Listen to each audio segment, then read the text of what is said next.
now that Jan's here, we can begin.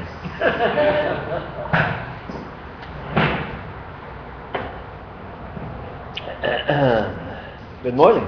Good morning. Welcome back.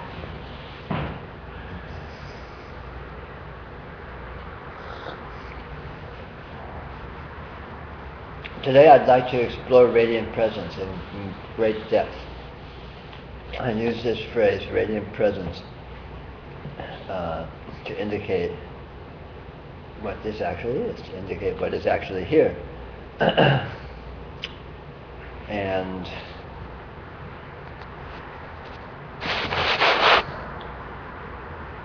it refers to something very, very specific, very concrete, very actual. The phrase might sound like an abstraction, radiant presence. Oh, okay, some abstract philosophy or some, allusion to something or other. But it's not. It refers to what is actually most concrete. So let's deconstruct it. Let's look into what exactly this refers to. So, present. This is present. No, your experience is present. This is undeniable. This is very obvious. It's hard to say what that consists of, isn't it? It's hard to pin down what it consists of, but it's completely intuitively obvious. It's completely undeniable. It's experiential. This is present. You are here. Presence is. You can feel it. It's palpable. It's concrete. It's actuality. Anything that is actual because it is present, because of presence. Anything that is not present is not actual. Even if you hold it to be actual, you're just holding it in your imagination to be actual. For example, right now you can't see your house. It's not present. It's not actual. Now we can ignore metaphysical speculation as to whether it exists or not, but it's quite clear that it's not present.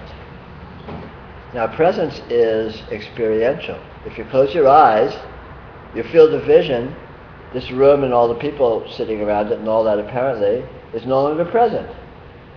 Right? But the amount of presence doesn't go anywhere, right? The presence in the field of vision is still there. It's just not appearing in terms of an apparent room and people and what have you.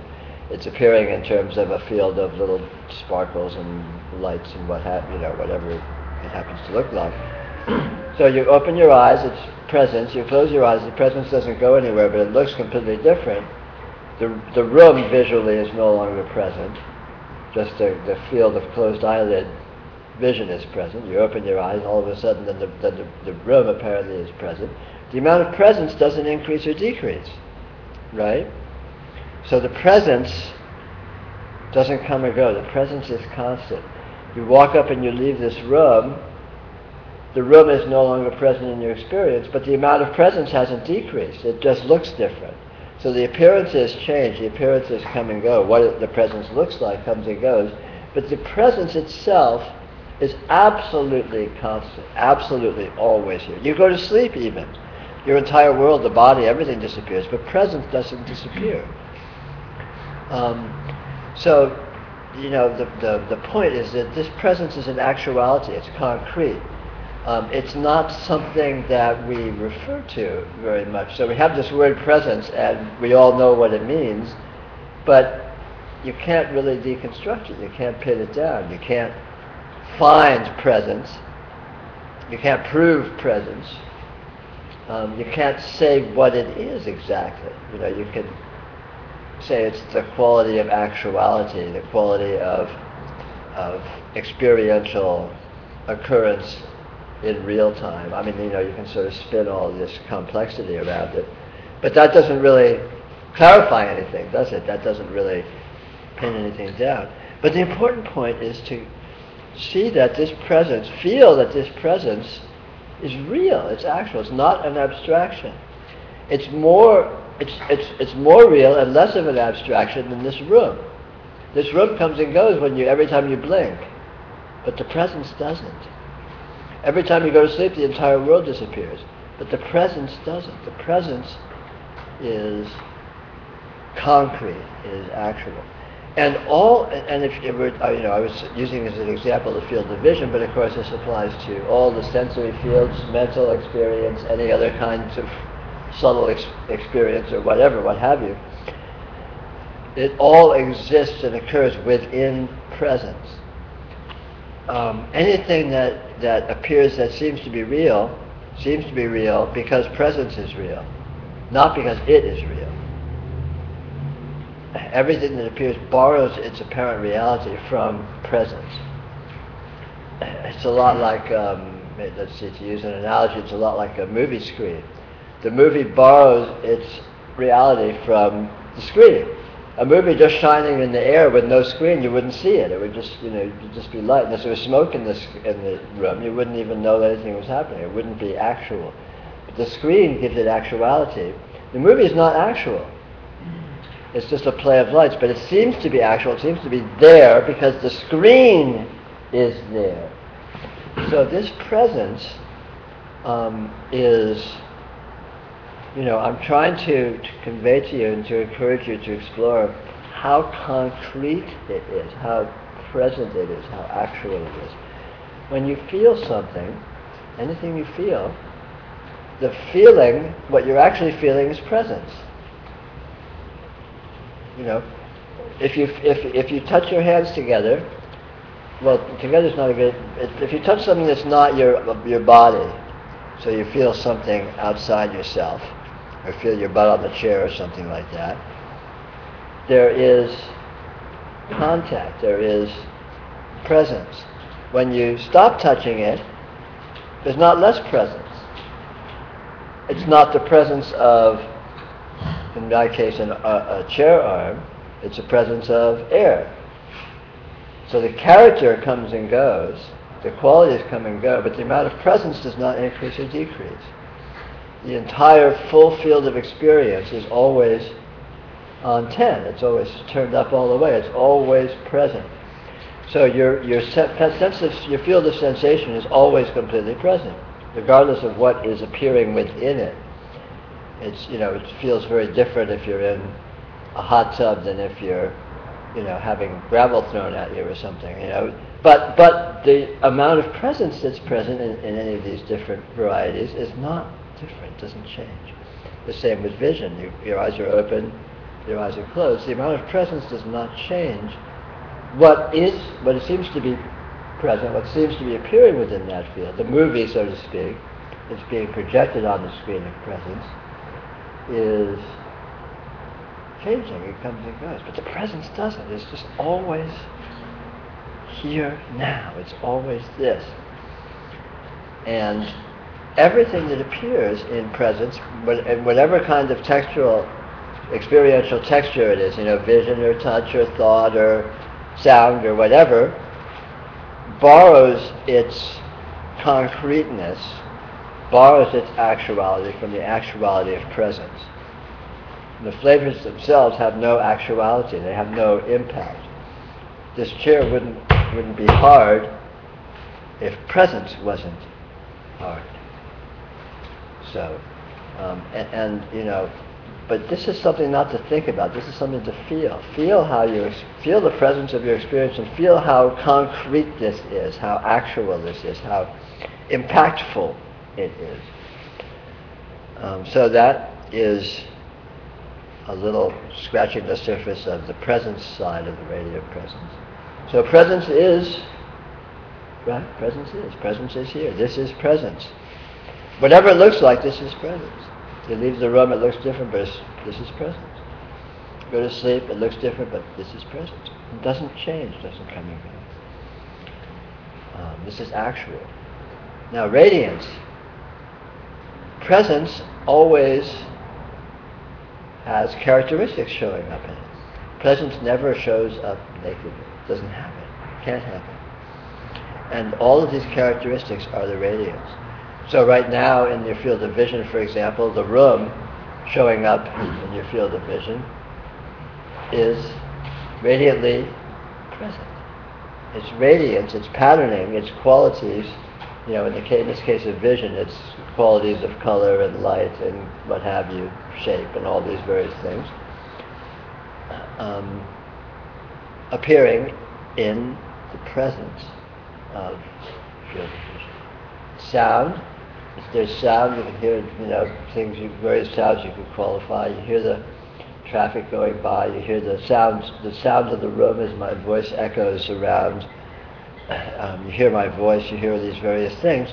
However you characterize them, these are all these qualities within presence appearing. If I stop talking, the amount of presence doesn't change. It's just the radiance, it's a different pattern of radiance presenting. Now, this is a hallmark of radiance. It absolutely always changes. It has absolutely no stasis. It's never static. It's never just sitting there, not moving. Radiance, by its very nature, is sparkling. It's tingling. It's fizzing. It's zipping. It's zapping. It's intensely. It's pure dynamism. And if you look at your experience, of course, it's obvious that this is so. You look at light, and it is, the patterns of light you see are always changing. You never see the same, what you're seeing right now you've never seen before. What you were seeing 5 minutes ago was a little different. You turn your head, and there's different patterns. You close your eyes, it's different patterns. So the radiance is constant. What seems to be appearing in terms of the qualities of experience are constantly dynamic and unstable and unpredictable and never repeat. And they're actually incoherent too. They're disintegrated. If you look very closely into any field of experience, you'll notice a vast panorama of sort of data, of sparkles, of data points, of twinkles, of things. You listen to your field of sound, and the mind is very skilled at collapsing this unpatternedness into apparent patterns. So if you listen to your field of sound, you can say, oh, I can distinguish the traffic, and then you can distinguish my voice, and you can distinguish the echoes in the room of my voice, and any other sounds. You can distinguish rustling with people's on their chairs and so on and so forth, whatever, right? So the mind can take this chaos of information and put it into, it's just, you can sort of categorize it into simple categories. But if you listen to the actual sound, it's just this jungle of buzzes, and they come and they go, and they're not strung together. They're not strung together like pearls on a string. There's no coherence. It just, you listen to the traffic, there's no rhythm to it. It's like watching snow on an old-fashioned TV or something. It's just noise like that. Now, one of the very clearest ways to experience this is if you close your eyes and look at the field of vision. What do you see? Well, you see, basically myriad of minuscule, tiny little flickers or something, right? And these sort of seem to clump together strangely into all sorts of patterns that don't have much stability, and they fluctuate one to another, and they jump around and they morph, but there's no real cohesion to it. There's no real coherence to what appears. There's a pseudo-coherence of the seeming patterns that are formed, but the energy itself is just this myriad of little disconnected sparkles. If you look at your field of sound, you'll find the same thing. Sound in the instant, sound consists of just little strung together into loosely into apparent patternings, but the patternings are very loose, and the patternings are made of these little sparkles of sound. The same with touch. Touch is maybe a little more challenging, because everyone's different. Touch is a little more challenging because it can seem to be very stable. You put your hand on a chair or something like that, it seems to be sort of sitting there. But if you really sort of go into what's the experience of touch actually like in the moment, it's like a buzzing, it's a tingling, you know, it's dynamic, it moves, it's alive, it's not static, and it has, you know, all sorts of peaks and valleys and dynamism. And this is what the experience is made of. And again, the mind is so expert at taking all of this chaos, this barrage of information, and turning it into relatively simple patterns of, oh, that's just what my hand feels like on a chair. And so all of a sudden it's kind of simplified. But if I look at what's really there in the instant, it's alive. It's very, very active on a you know, with a very sort of you could say with a very high frequency, a very fast sort of a. Same with light, of course. Light is very high frequency vibration, and it's easy to not notice this when you're looking at objects. But again, objects are patterns that the mind abstracts out of the light. The light doesn't know that it's objects. The light is just flashes. And each flash presents itself with a certain intensity, a certain color, what have you, right? And it doesn't hang together. It's just this vast field of sizzling flashes. And you can see this very clearly if you look at a bright light source, of course. If you look at the sky near the sun, or you look at an incandescent light bulb or something, you'll be able to literally feel it buzzing. You can feel it, it's not static, it's not inert, it's not just sitting there, it's intensely dynamic. And the dynamism is not monolithic. It's not put together into a solid thing.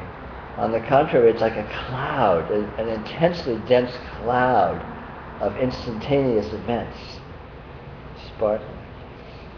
And so this is the hallmark of radiance, that it is intensely dynamic,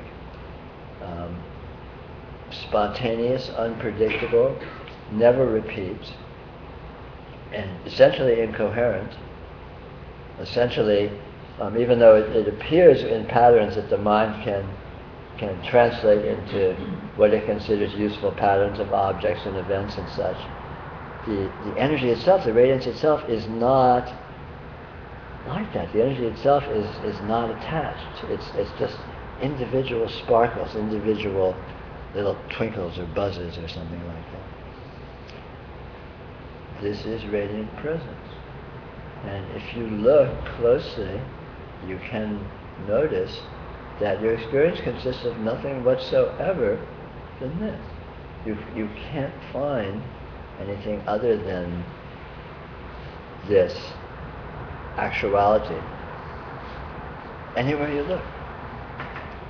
It's not like, there's radiant presence and then there's something else. It's not like that. Anything whatsoever you can find in your experience is like this. Now, it's important to notice the actuality of this. Calling it radiant presence and discussing these qualities is all sort of an abstraction and philosophical and a description, and you can think about it. But this is not, the actuality is unthinkable. You can't think it into existence. You can't capture it in thought. And yet it can be seen.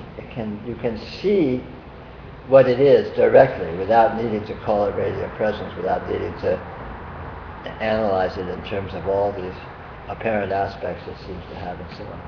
And this is the important point, is to be with this actuality, which of course you always are, and you're being with what you really are, what really is going on here on the most fundamental level.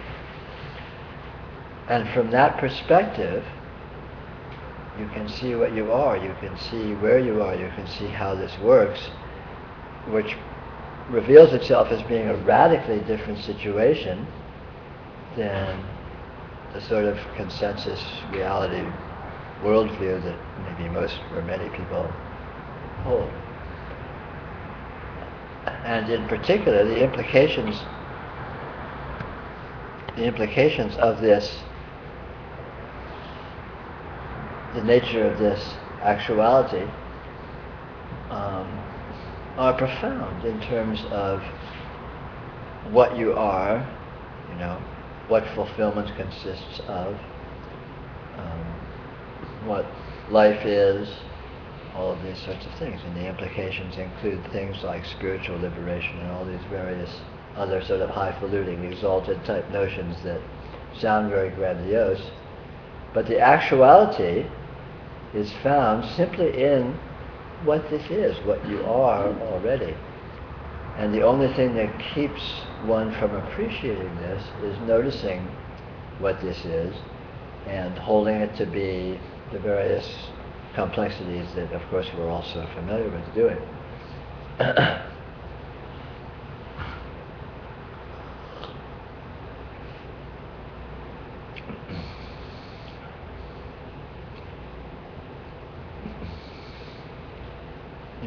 There's only one condition here.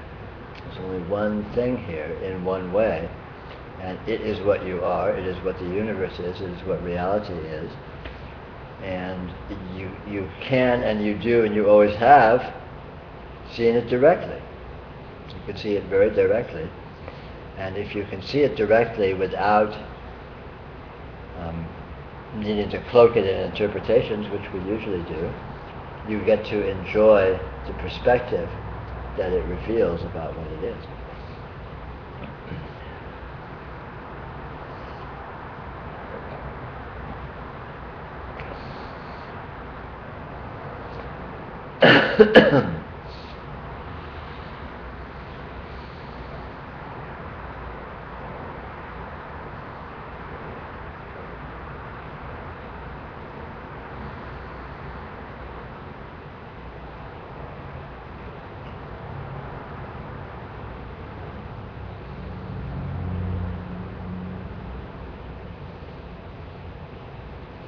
We can talk about another aspect of it which can be confusing.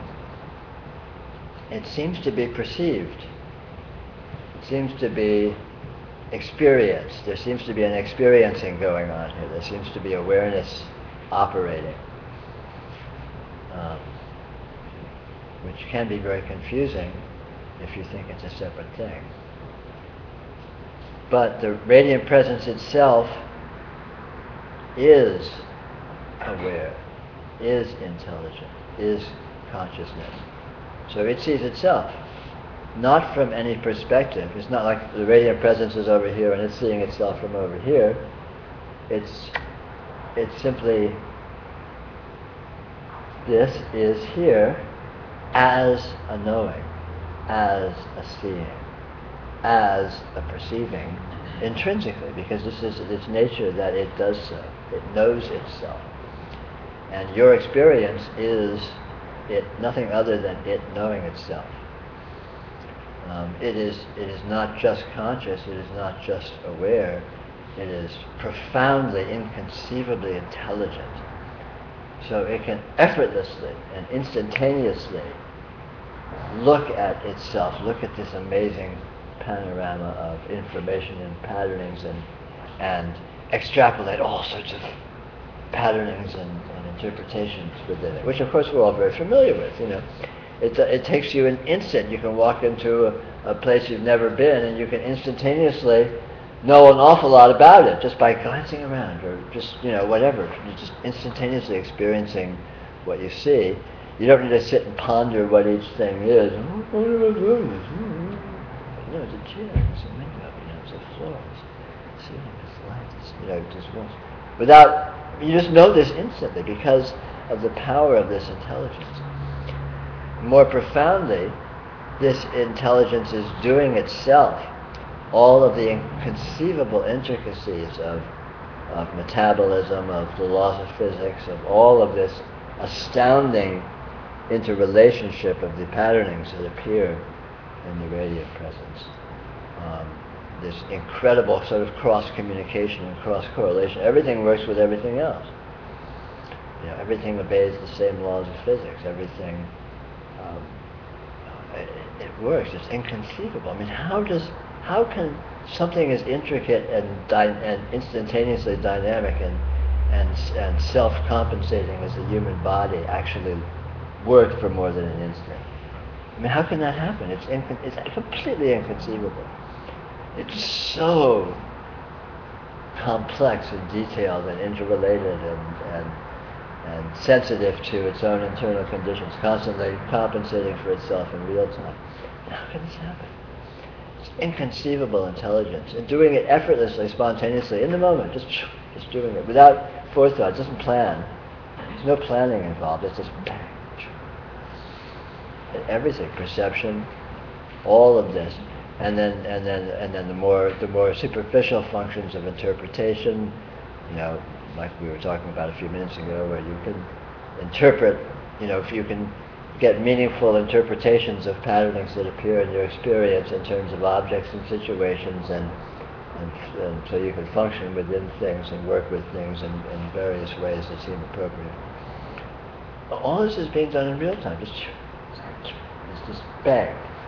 There's no planning. It's not the intelligence doesn't sit and think, well, tomorrow I have to figure out how to wake up this body, and I have to figure out how to get out of bed, and then I have to figure out how to eat and digest food. It's not like that. It's in the instant. It's just bang. It just happens.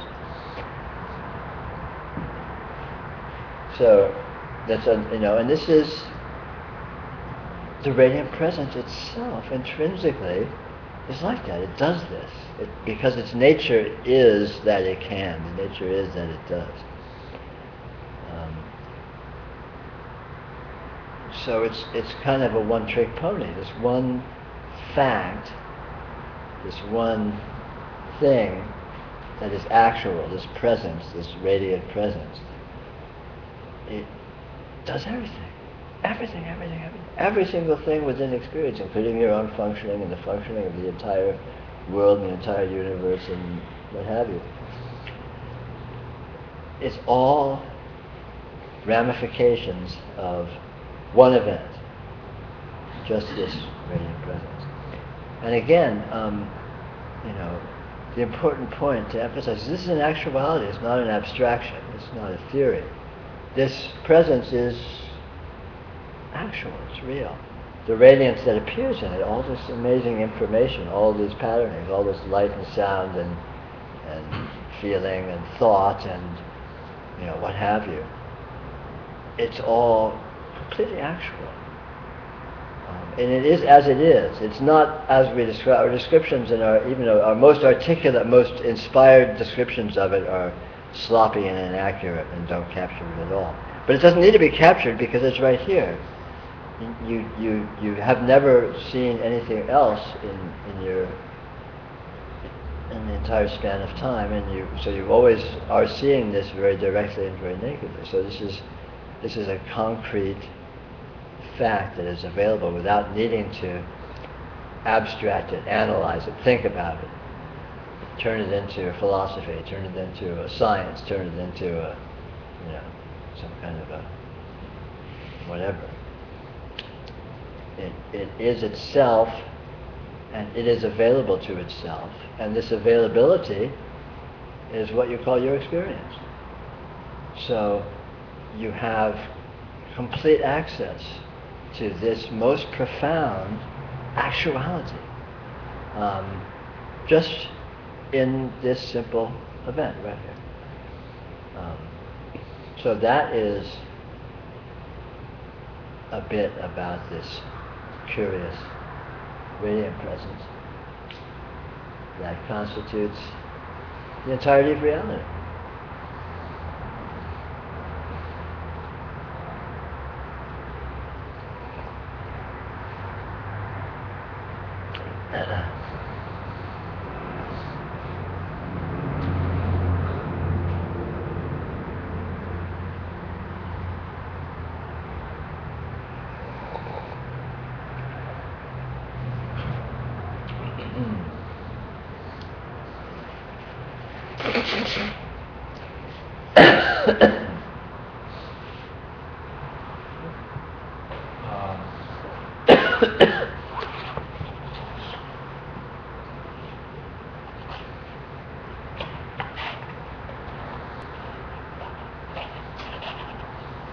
couple things. One is that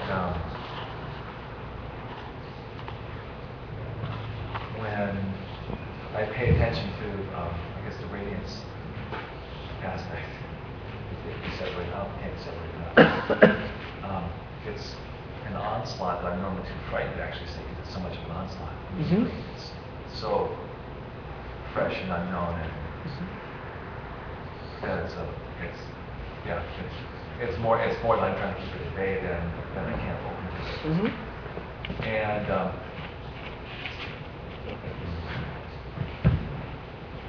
but it was immensely enjoyable to go to that. I mean, they were polarized at all, like there's the non-changing that Right. I'm gonna go, and absolute stasis right here. Right. It's really fun to go to those spaces, and that's what juices. When it's going more toward the presence or actuality side of things, I think what I have, the main averaging out that I do, or the main thing is to call the presence, to confuse it, or overlay it, but it's not separated out with the feeling of I. Right. And like I said, it can't be separated out. It's an averaging. This feeling of I is an average of presence. Right. It's a really, really gross oversimplification, label, etc. Yeah. And but at the same time, it's not. I can't say, oh, well, that's false, and this presence is more real. It's like it's completely like that. So it's. Labeling of I is true. It is you. But it's not a definable you. It's not you as a separate being. It's not you as a historical being named Stan. It's not you as a body separate from a world. But it is you. This is, this presence is you. There's no you other than this presence. This presence is actual, and you are this actuality. So yeah, it's certainly you. But it's not a partial you. And this is the mistake, is we confuse this intuitive sense of,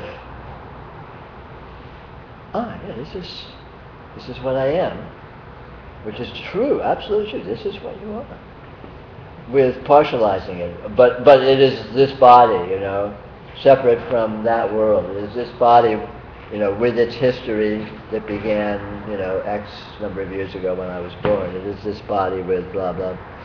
See, that is where the delusion enters into it. We think that this sense of that you are, which is certainly true, is partial, and it's not. And that partiality is supplied by identifying with abstraction, identifying with, there's this body, there's this history, there's this world that is not me, all of which are abstractions, products of analyses, essentially, not necessarily rational or intentional analyses, but ultimately just products of analyses of this field. And the field is intrinsically a whole. You can't partialize it. It is you, but you're everything. You're it. You're this whole. You are the presence. You are the universe. You are the totality of reality. And you know it and you feel it, so you say, this is me. And you're right, but stop there. Don't then go into categorize and define it, and that consists of, this definable entity and that definable entity as distinguishable from these definable entities and these conditions and with this history and so on and so forth. Because that's where the fantasy enters the equation. But the feeling of, I'm this. This is me. I'm here. This is it. That's absolutely true. It is you. But you are this. For the one portion of your point, and the other portion is that it can be easy to feel that, or it can be easy to have the mistaken notion that the bombardment of the full field of radiance is just too much, it's too chaotic, it's just overloading, it's just what do you do with that? God, I need the safety of compartmentalizing it down into little manageable, definable chunks of, turning them into entities and turning them into situations and all that. But that's a fallacy, because in actuality, you do have the full field of data. You do have the full bombardment all the time. You always have, every instant of your life. And it's not particularly unmanageable, I mean, more than it ever was at any point. So again, it's a kind of a fantasy. It's a mixture of abstraction with reality. When you fantasize of, oh, it's an overload. It's only an overload if you were called upon to do something with it, to compartmentalize it. But you're not. It doesn't need. It's okay for it to be all over the place. It's okay for it to be this inconceivable infinite chaos. That would only be a challenge if it was not. If it was up to you to do something about that. Look at this mess. Clean it up. Or try to experience it all at one time. Yeah, but you do. You already do. You are. That's true. That's the point. You are. That's the point. Is you always have been.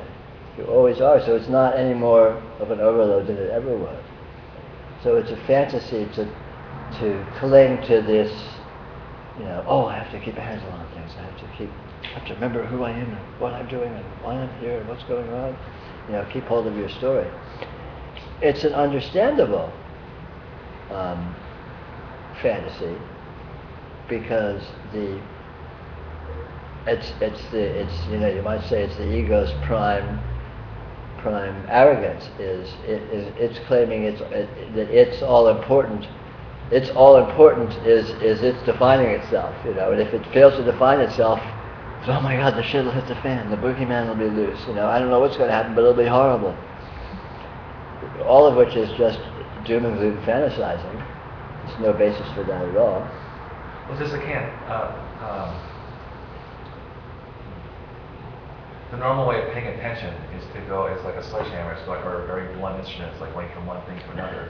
Right. Whereas this does happening all simultaneously. Right, but this is actually that, and that is actually this. They're just different ways of spinning the same event. Even when you're heavy-handedly dealing with, gross oversimplifications, all of this actuality is present. And as the oversimplification doesn't actually shut out detail. No, it's just hard to. I'm just saying globally, it's impossible to track. Yeah, it is, but that's the point. It doesn't need to be tracked. In its appearance, that is its tracking. The radiance you don't need to get a handle on the radiance. You don't need to manage it. You don't need to categorize. You don't need to catalog it. You don't need to categorize it. And ego thinks it does, and you go, oh my God, what am I going to do with this? Too much. I can't handle it. Shut it down. Let me manage this. Let me, get this into small bite-sized chunks. But again, that's the fantasy. It's not true because you don't. I mean, here's another aspect, probably one of the most important aspects of radiant presence, is it is complete in the event. It's not like anything needs to be done with it. It's not like it needs to lead to anything. Just in the instantaneous appearance of all this, right now, that is its goal. That is its finish line. That is the end. That is where it's going. That is its finality, that is its completion. So it's not like, it's not like that's a starting point and you have to do something with it. I mean, this is another fallacy that we erect in the whole fantasy of creating human beings as these separate entities. I have to succeed, I have to survive, I have to, whatever, win friends and influence people, I don't know. It's all bullshit. All you have to do is appear. And that happens just in the instant. It can't not happen. One last point. Yeah, right. You're right. Or not. When you say presence, there's a stasis that doesn't come and go. But that's more like that's standing wave, though, like you were mentioning on the. No. Huh. Presence is actuality. It's hard to talk about because it's one thing, and when you talk about it, it sounds like it's many things or has different aspects, but it's not really like that. It's not streaming, in other words. Presence. No. Presence is the concreteness of reality. Presence is the fact that reality is real. It has no content, it has no presentation other than all content and all presentation, which is the radiance. And the radiance is the presence, and the presence is the radiance. But presence is absolutely, essentially qualityless. It's the fact that this is real. And then radiance is the fact of what that happens to seem to look like at an instant. And they're actually one and the same. And again, trying to talk about it or analyze it will make you crazy, because it can't be done. You can't conceptualize this. You can't put this into words or ideas accurately. I mean, if we're artful, we could maybe refer to it very obliquely, but it won't be the thing itself. It's like looking at a tree from this side and looking at a tree from that side. It's one tree. So you can say different things about it, what it looks like from here, different things about what it looks like from there. So, the radiant presence, which is one thing, even though it has two words which imply two vastly different aspects of it, misleadingly, it's one thing. It is actual. It is real. It is concrete. And the presence designation refers to that fact of this one event. The radiance designation of the same event refers to the fact that it spontaneously and intrinsically presents itself as a bombard of experiential qualities. And which seem to be intensely dynamic, intensely incoherent, and present in any and all patternings that seem to be represented within the radiance, which is where you would find standing waves and so on. Standing waves refers to the notion that even though what appears is intensely dynamic and absolutely incoherent, it can seem to have pseudo-coherence. Like, I look at you, and even though what I'm actually seeing is a never-ending stream of discoherent flashes of light, nevertheless, there's a kind of an overarching patterning which I can hold to be the shape of your body that is more or less, that has enough of a degree of consistency that I can recognize it as such. That's what we might call a standing wave. You know, standing wave refers to, those of you that don't know physics or anything, refers to the phenomena where you can have, like say, a rock submerged in water, and water flows over the rock, and there's a constant sort of a hump in the water right there where the rock is, right? Now, the hump doesn't move, but it's made of water which is continually moving. So it's a standing wave. It appears to be a stable form, which is actually made of completely unstable dynamic substance. And likewise, you can use the same analogy within the radiance. There seems to be all of these, presentation of patterns that seem to have some degree of coherence and stability. You can recognize bodies. I can look at you, and I saw you a few months ago, and I can say, gosh, I saw you 2 months ago. And so what I'm seeing is, I'm seeing completely different light. I was not seeing the same light when I look at you now than I was 2 months ago. Or for that matter, I'm not seeing the same light now as I'm seeing now when I look at you. And yet I can recognize you because there's a standing wave, using this analogy, that is shaped within a certain degree of consistency that I can recognize as you-ness, even though it's made up of instantaneous sparkles that have no consistency or repetition at all. But, it's important to understand that the radiance and the presence are one, and there's no way you can wrap your head around that. The radiance is pure dynamism. The presence is pure. Well, you can't say what the presence is. The presence is the weirdest part of all. You can talk. It's much easier to talk about radiance than presence. Presence is too weird, which is surprising because presence, in a way, is what we take most for granted. Just the fact that, well, yeah, this is here. Sure, of course, this is real. What does real mean? How can here-ness exist? What is it? I mean, it's inconceivably weird. How can actuality, think of actuality. How can you do actuality? Unwavering actuality. What it presents as actual is continually wavering, but the actuality itself doesn't flick on and off.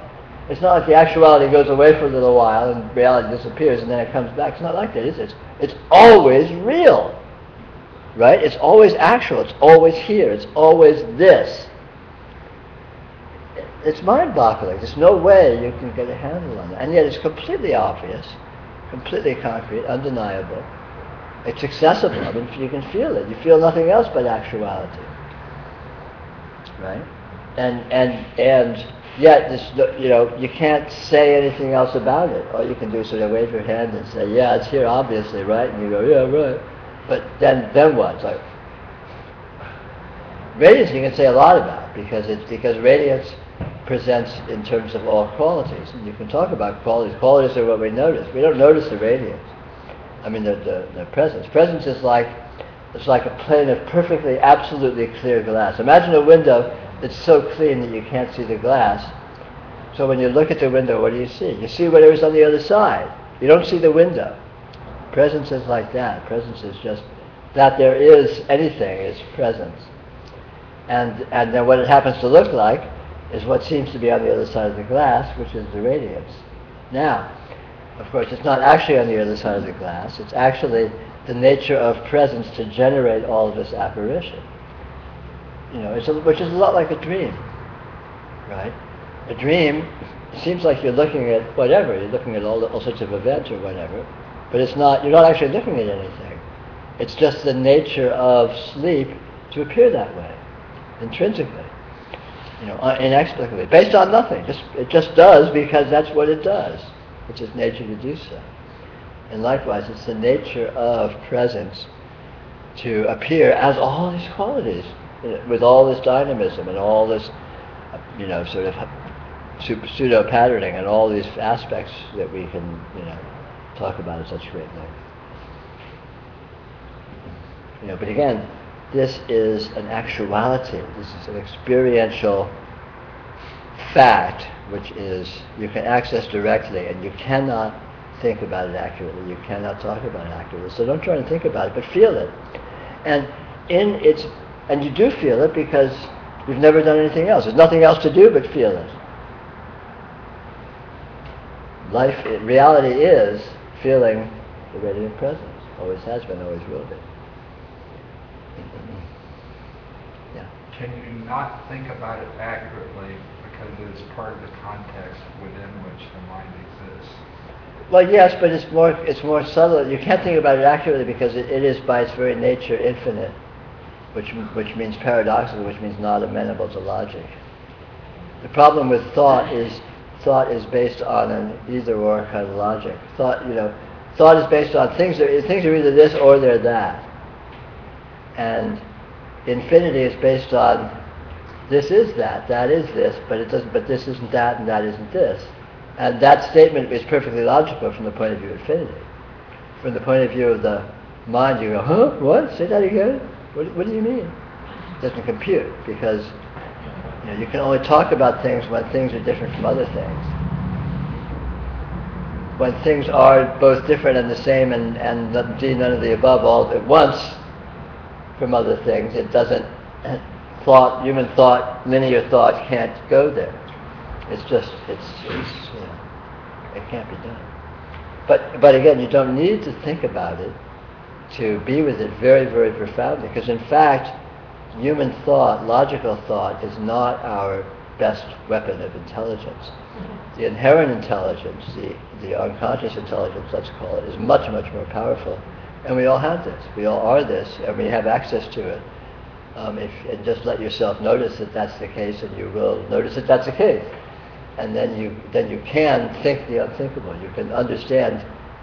You can manifest inconceivable genius that you didn't know you had in you effortlessly, because you are that. Because this is that.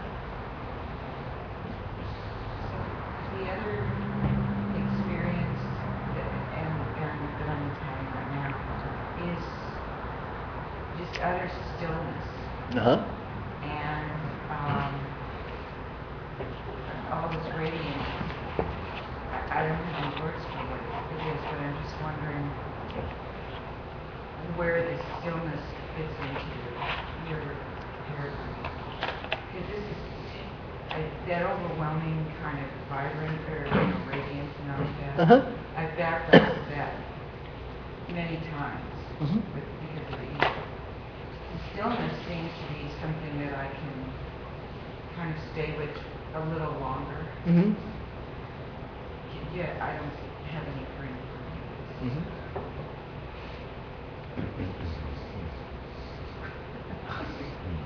Speaking of stillness.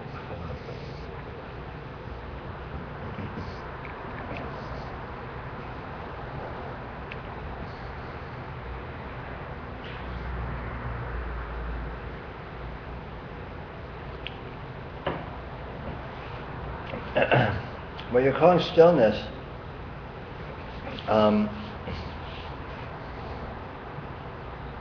is an aspect of this, is an aspect of the presence. But you can't abstract it out, and if you relate to it as stillness, you're doing a certain amount of abstracting, whether you're aware of it or not. You're separating something out which is actually inseparable. And whatever stillness there is one with the dynamism there is. There's no way there can be stillness here and then dynamism here with any gap whatsoever.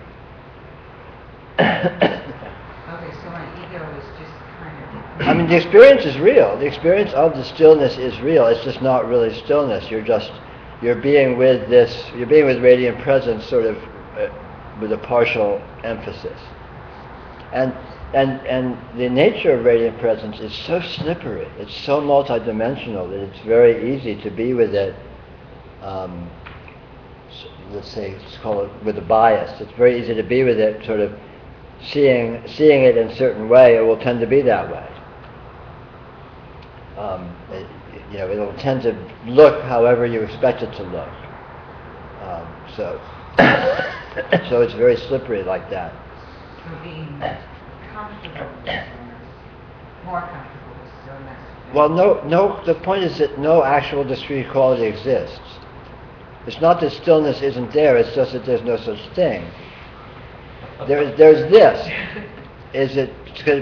Could you feel it as stillness? Sure. Can you feel it as activity? Sure. Can you feel it as absolute substantiality? Sure. Can you feel it as absolute insubstantiality? Sure. But it isn't any of those things. And it actually all comes together. It doesn't have pieces. You can't find a stillness that you can go to and then an activity that you can go to. I mean, you can seem to, but you're subtly manipulating your own experience. You're tuning it in. I mean, this is the problem in terms of spiritual techniques, for example. This is a problem with meditation. It's very easy to convince yourself that you're meditating. Oh, now I'm going to meditate. I'm going to still the mind. I'm going to settle. Breathing slows down. The entire experience just gets different. It gets sort of deep and dark and rich. But that's just playing games with the consciousness. You're not actually seeing anything that's any truer than anything else. And if you think you are, it's basically a kind of an ego game. I mean, not malicious or deliberate. People do this with the absolute best of intentions and so on. But it's a subtle fooling yourself. The best way to be with this clearly is just completely loose, just whatever. And it will present itself as all kinds of nuance. It will seem to, part of the nature of the radiance is that it's continually throwing out partial versions of itself. It's continually presenting itself as this and as that and as this and as that and as this and as that. And none of these partial versions actually capture it. And the thing is to be loose and don't settle on any of them. Because whatever happens, another one's going to come up in the next nanosecond. So you just sort of be loose, be easy, be fresh, and let experience go wherever it goes. In terms of a way to be with it that will foster the maximum clarity, the maximum accuracy.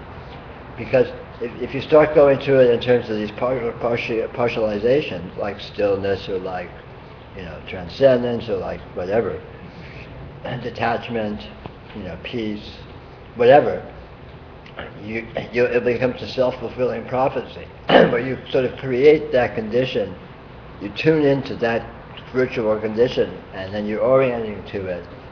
And the problem is it shuts you off from the aspects of this which are other than that, which are also it, just as much. Including love with the Sure, big L. totally. I'm not talking about emotional, I'm talking about the big L. Yeah, sure. The only way to really be with this as it is with complete honesty, complete openness, and complete impartiality.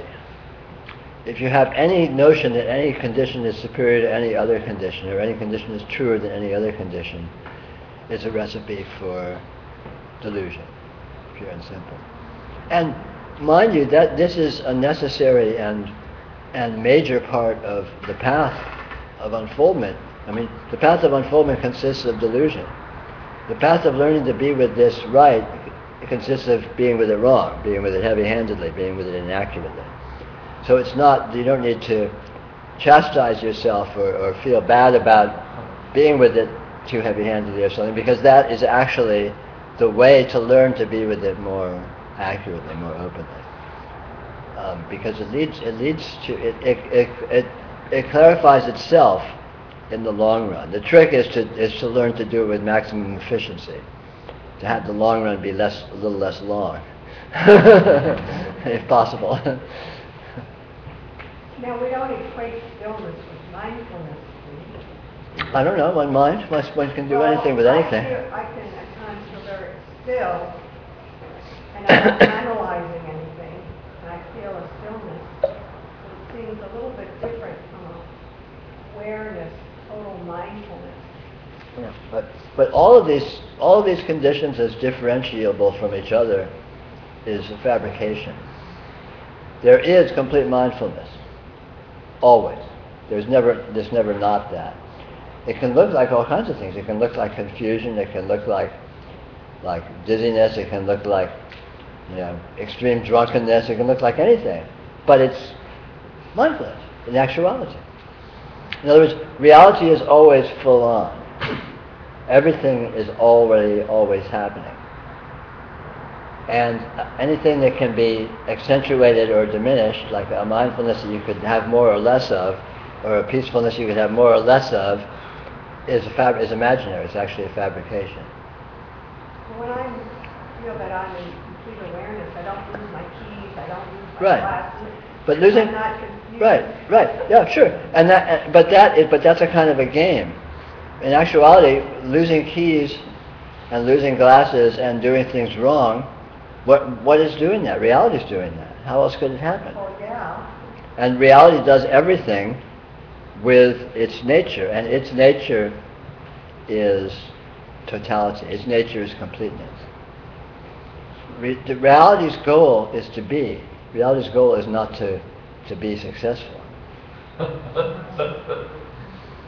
And so reality is finished when just in the event. The event can be a complete disaster. It can be a train wreck. And reality is totally happy. It doesn't give a shit. It's like, okay, yeah, man, my work's done here. And sometimes it looks like, sometimes things come together, sometimes they don't. Sometimes it's a sunny day, sometimes it rains. Sometimes you win, sometimes you lose. Sometimes you live, sometimes you get sick and die. And it's all good. As humans, our main spiritual trap is this gamesmanship of value judgment that we put on our experience. This is good, this is bad. This is successful, this is not. This is enlightening, this is not. This is winning, this is losing. And all that does is cut us off from reality, which is not actually like that, and creates pain for ourselves. We create suffering because as long as you're striving for something, and if you're not getting it, you're suffering. And even if you're getting it, you're going to lose it sooner or later, and so that's suffering. And reality is not actually like that. I mean, this is the important. There's nothing wrong with having values. There's nothing wrong with wanting to do things. There's nothing wrong with wanting to do things well. There's nothing wrong with wanting to win. But it's a game. It's not actually important. You don't actually get anything real from winning. You don't actually lose anything real from losing. But if I concentrate on slowing down, Right? being more aware, Right? I feel I have less suffering. Right, Because okay. I don't lose things or feel guilty for Okay, losing the things. yeah, but that's a mode of functioning. That's not spirituality. Oh, I'm not saying that it is spirituality. Oh. I'm just saying that I suffer less. Sure, yeah. I mean that's fine if you can, by all means do things well. But doing things well is more enjoyable than not doing them well. It's fine. Just do them as well as you can. But when a situation comes up that you can't do them well, then what do? You still, by all means, try and do it well, but then sometimes you do, sometimes it's a lovely day, sometimes it sucks. And so that's all, which is all fine. On its level, that's fine. The acceptance Yeah. of where you are, Yeah. regardless of what the situation is. Exactly, absolute acceptance. That's- And not acceptance because you can accept it. Acceptance because it is real. It is the absolute. It is the workings of the divine. The workings of the entire universe is to do exactly whatever happens. And in that sense, it is exactly perfect, exactly a sacrament, whatever. And so in terms of functioning, by all means try and function well. But in terms of appreciation, which is what spirituality is. Spirituality is about appreciation, appreciating what is. Which generates essentially or consists of what you might call acceptance, because when you see what is, you see its completeness, and it doesn't need to be and can't be, and even the notion of it being different than it is an absurdity. So, the sun shines, it's the perfect manifestation of reality. The sun explodes, it's a perfect manifestation of reality. You're alive and in good health, it's a perfect manifestation of reality. You get sick and die, it's a perfect manifestation of reality. Things go well for you and your relationship with your friends, perfect manifestation of reality. You get in fights and people, whatever happens, some chaos, something horrible, you get robbed or beaten up or something, or you get in a car crash, or your neighbors, get in a feud and burn your shed or something. Perfect manifestation of reality. And from that perspective, things look very different than the perspective, the sort of maybe more normal consensus reality perspective. Oh no, this is terrible, this happened. How could this happen? I don't want this to happen. How can I keep this from happening? So, you can't. Things are going to screw up from time to time. You're going to get sick from time to time. You're going to die from time to time. It's going to be shitty weather from time to time. Planets, stars explode from time to time. But it's all good. It's actually not a problem. It truly and actually is not a problem when you see what it is. And spirituality is all about seeing what it is, which is, it solves all problems of suffering, because it grants, or it consists of, total acceptance. Not an acceptance that you do by working to accept, an acceptance that's just intrinsic. It's just that non-acceptance is gibberish. It just doesn't compute. It's meaningless. Peter, Huh. could you say that presence is that which knows? Sure. Presence knows. But that's what presence is, that which knows. Yeah, but it's not. Presence is that which knows, but it's not separate from anything else. Yes. It's not like there's presence, which is that which knows, which is over here, and then there's anything else going on over here. Yes. This is presence. This is that which knows. This is the radiance. This is all qualities of experience. This is the abstracting of all those qualities of experience into imaginary situations and beings and lives and histories and all of this. And all of that is exactly this right here, right now.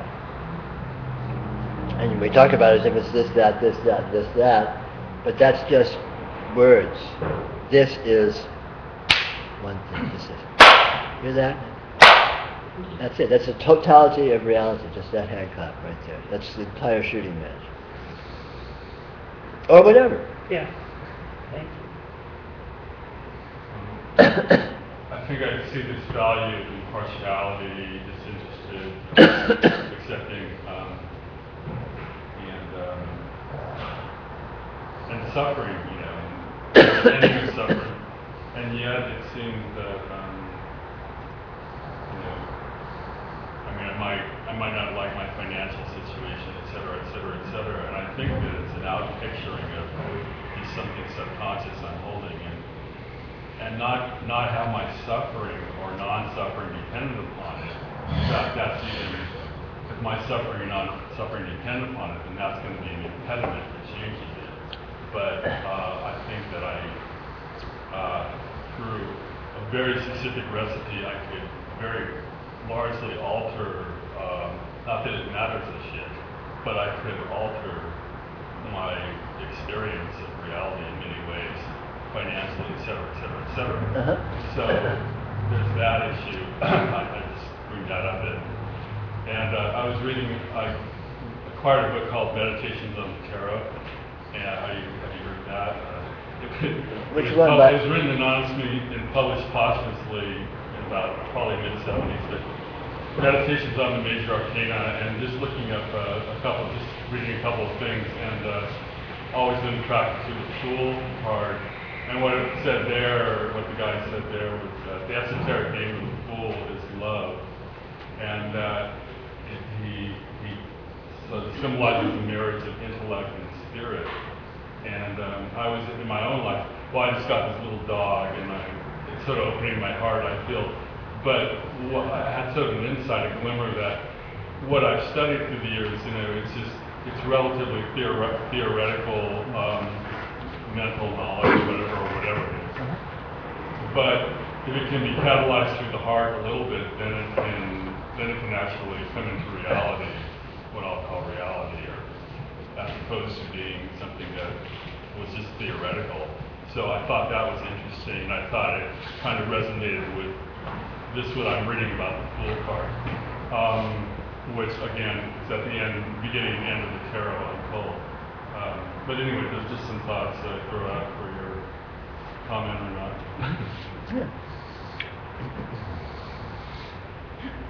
The relationship between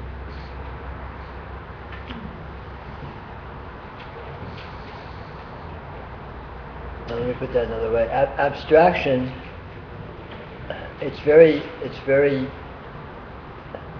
tempting and easy to overvalue abstraction, and we all have experience of doing that.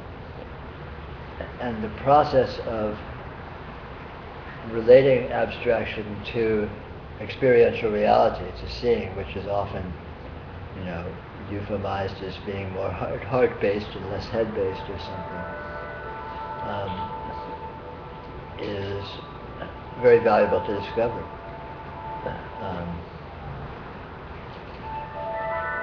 Experience is a reality, it's an actuality, and abstractions by their very nature cannot capture reality. Reality cannot be captured by ideas accurately. It cannot be accurately captured by abstractions.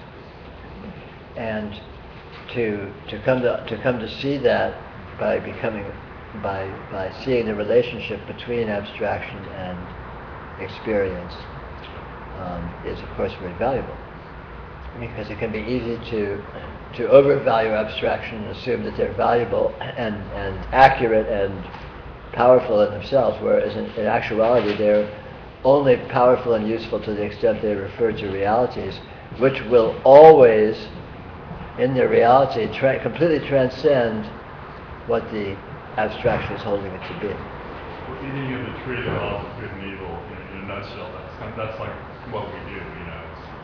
our label. Yeah. Abstractions or whatever. Right. You know, so one could say, all we ever do is give the tree of the knowledge of good and evil, correctly interpreted, and by stopping that, however that stopped, then sort of regaining paradise for everyone. Yeah, the tree of life. So that seems to be what you're saying, you know. Yeah. Or Yeah, reality is a wholeness, is a transcendental wholeness. And abstractions slice and dice it into distinguishable portions, and it's impossible to actually slice and dice an infinite wholeness into distinguishable portions. So that's why abstraction is partial. It injects inaccuracy inherently. But it's not like you need to stop abstracting. Just see that that's the case, so you don't overvalue or place an exaggerated importance in abstraction, and you can access and appreciate experiential fullness, which, of course, in fact, you're always completely experiencing. Yeah, even if you're a very heady person and place a great value in abstracting, you are actually experiencing at the same time. You are actually having full multidimensional, full participation experience. If I wish to really change, my finances, etc., I'm acquiring a recipe to do that. Right. Because I think I might prefer to do that. Sure. Having, the stress and sweat. Sure. About this, that, and the other thing, when I can go, gee, if I do this recipe, I can have, totally different experience. Again, it doesn't matter. In the grand scheme, it doesn't matter. Sure. Shit. If the recipe is a good one, if the recipe is a good one, if you have the facilities to execute it well, and if you have luck. Yeah, always luck is. You can have a great recipe and have great skills, but you'd be unlucky. Luck's always important. Peter, Yeah. could you speak about abstraction in a way? I'll tell you what happened. I was listening to someone speak here, Uh-huh. and I found that I was judging or trying to make sense of it, and then I dropped out of the whole picture. I came into my opinion about what was happening, and so lost the whole. In other words, I wasn't totally present to what is. Right. I think that's what you were saying. Okay, what is it about that? Why do I want to do that? Why do I want to? What am I creating for myself by judging somebody and stopping as time is moving on, now is moving on. The moment is passing and I'm stuck in judging. Well, you may or may not be. It depends. It depends on exactly what you're doing, as opposed to how you describe it. There's nothing wrong with assessing things, particularly in terms of their accuracy. If someone's sitting here spouting bullshit, that just has nothing to do with anything, in terms of your take on it, both intuitive and rational, there's nothing wrong with observing that that's the case and feeling it. But it has no meaning, really, in the big picture. Which has no meaning. For me to even judge somebody, it's kind of a waste of time in terms. Well, it depends what you mean by judge. Well, even to just purely judge, say, like an opinion. What the hell Right. does that matter, what I think? And I've lost something, haven't I, by not being present? I get caught in my head, is what I'm trying to... It's possibly, not necessarily. Really? Sure.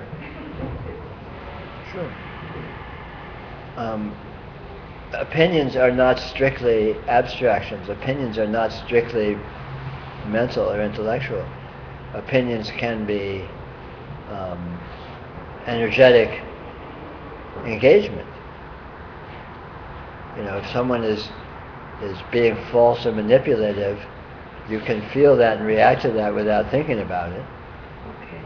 I mean, for example, I'm not saying that that's the case in any particular instance, but it's possible to have reactions to all kinds of things without it being an abstraction or without it being that you're distancing yourself from the fullness of experience. But it also can be. So again, it depends more on what the event is than how you would describe it.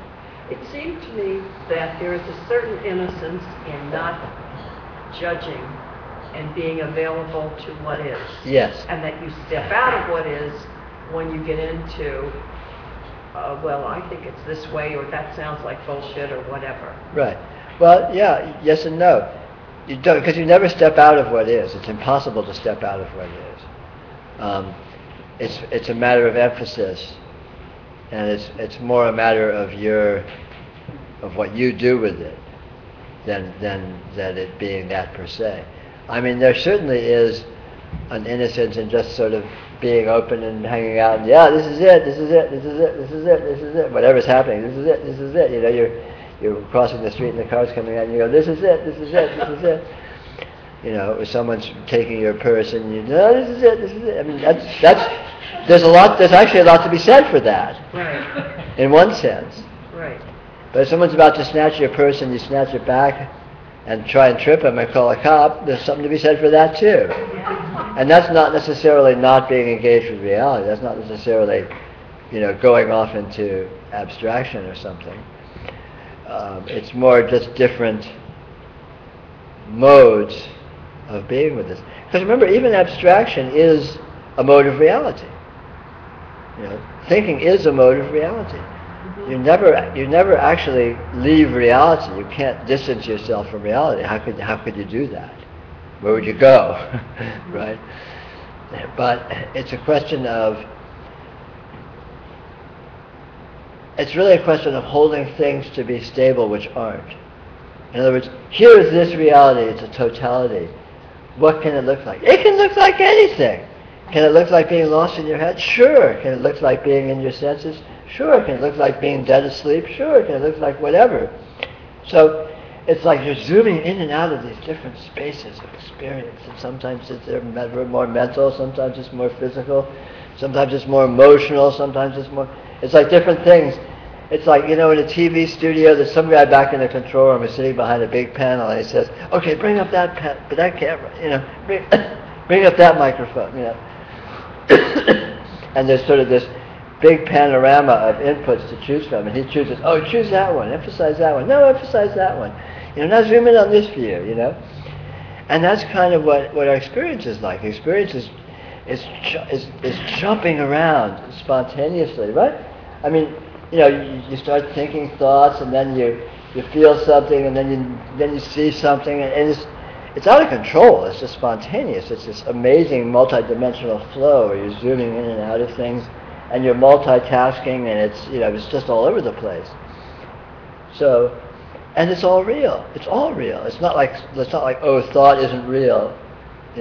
Only sensory experiences. It's not. No, it's all real. It's all different ways that this can seem to be, while still being exactly this. So stuckness is not that. Stuckness is not, I should never go into that mode, I should always be in this mode. Stuckness is thinking that this mode is more important than that mode, or thinking that this mode is separate from that mode. It's absolute looseness of freedom of movement is what real healthy engagement looks like, where you're absolutely free to move anywhere with equal value. So it's unencumbered, it's unfettered, it's uninhibited. You can move into this, you can move into that, you can move into sensory, you can move into your head, you can move into feeling. It's very loose and easy. It's like a martial arts. Someone that's a martial arts master, they'll say, be loose, be ready for anything, don't have any expectations. If you have expectations, the guy, your opponent, can get you because he'll trip you up. But if you're loose, you're ready for anything. I don't know what's going to happen, and when something happens, you work with it. So like with that, with your experience, it could look like anything. It's all workable. So if you go in your head, be in your head. You go in your emotions, be in your emotions. It's all the same. It's all this, equally valuable. So in terms of your initial positing, if there's judgment happening, that can be. If it's loose, that can happen. If you can be with something and see, wait a minute, this is inaccurate. He's setting up something that's going to back you into a dead end. It feels like to me. I don't agree with that. Cool. And you can think about it, and you can talk about it, you can feel it, whatever, however it happens to be. But it's from it's within a looseness and a spontaneity. In other words, that doesn't need to not happen. Okay. It doesn't need to happen. Or you can just sort of sit and listen to talk and go, very interesting. That's cool too. In other words, it's all good. There's no preferred mode. It's not like, you need to try and be this way or try and be that way. Try and be open. Try to not think. Try to this. Whatever. Thank you. Sorry? There's a question here. Question from online. Wow. Yeah. There are people. There's life on Earth. Well, we're not sure about that. That's pushing it. Yeah. Sorry. Okay. Recognition. It seems to refer to memory, which implies a past. What is actually going on in this process? Recognition, as a conceptual recognition, would involve memory and cross-correlating patterns of experience with prior patterns or remembered patterns or postulated patterns. But genuine recognition is nothing to do with abstraction. It is experiential.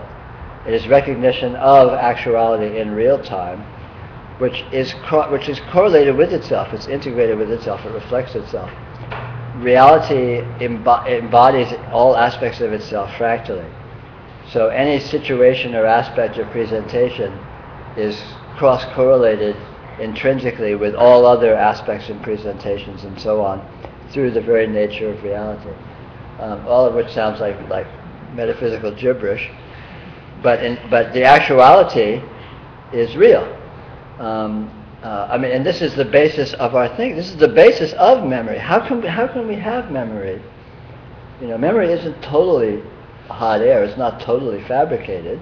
There are correlations between different states of energy systems and all that. And because of this actual correlation, you can engage with this correlation in real time through recognition, which is real-time experiential energy engagement. And all aspects of recognition that are more abstractions, like categorizing or memory or these kinds of things, are outgrowths of this fundamental experiential engagement. They are that intrinsically. And if you notice that and have the experiential engagement as the prime thing, you'll be functioning very integrated, as opposed to orienting towards the abstraction as an abstraction as the prime event. You'll be ignoring the fact of the actual energy engagement, which is the basic condition. It's the actual condition that the other spins out of. Sorry, I don't know if I put that very clearly. Yeah. I find it interesting how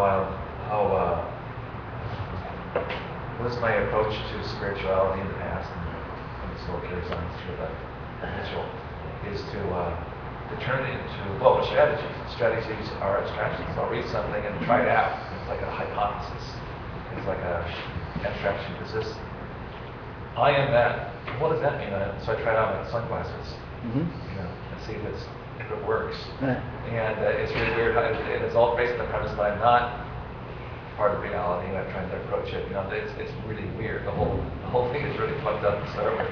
You're a crazy person. I know. And and I see myself looking now. I just go, okay. So basically, what Peter says is that shit happens, and it's all good. I've distilled it down to that's the Sanskrit version.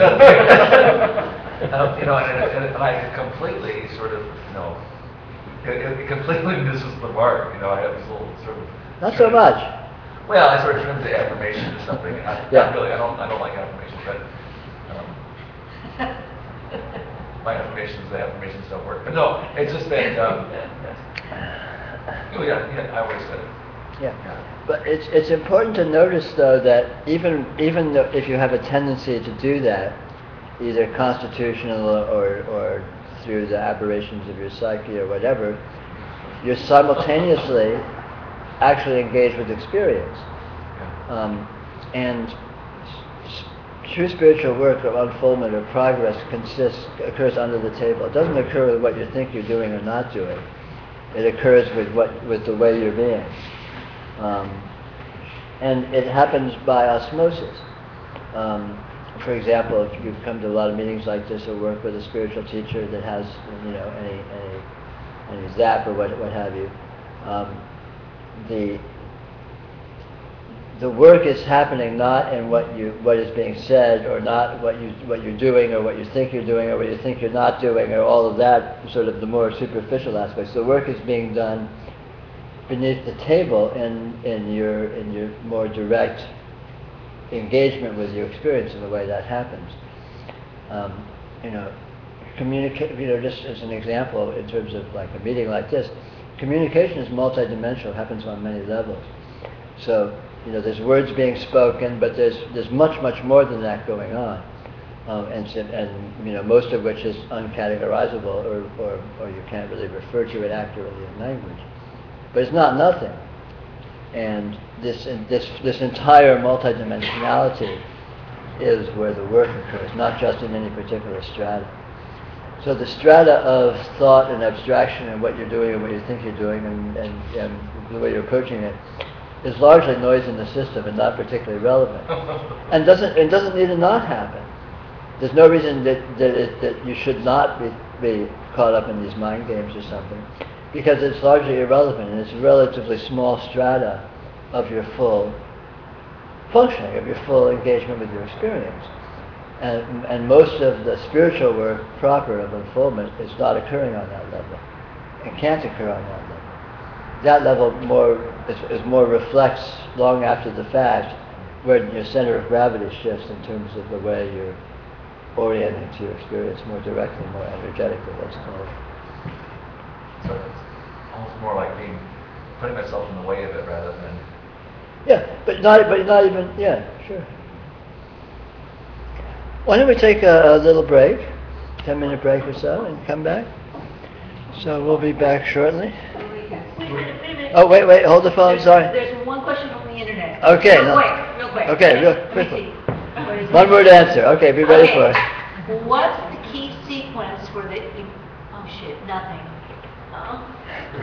Okay. Never mind. Okay. Here's a quick pause. We are live. It says live. I see a little live right up there.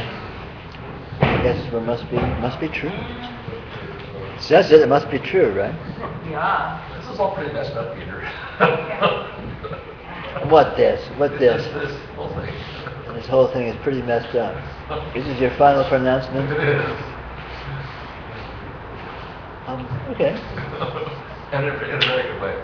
No, that pretty much sums it up.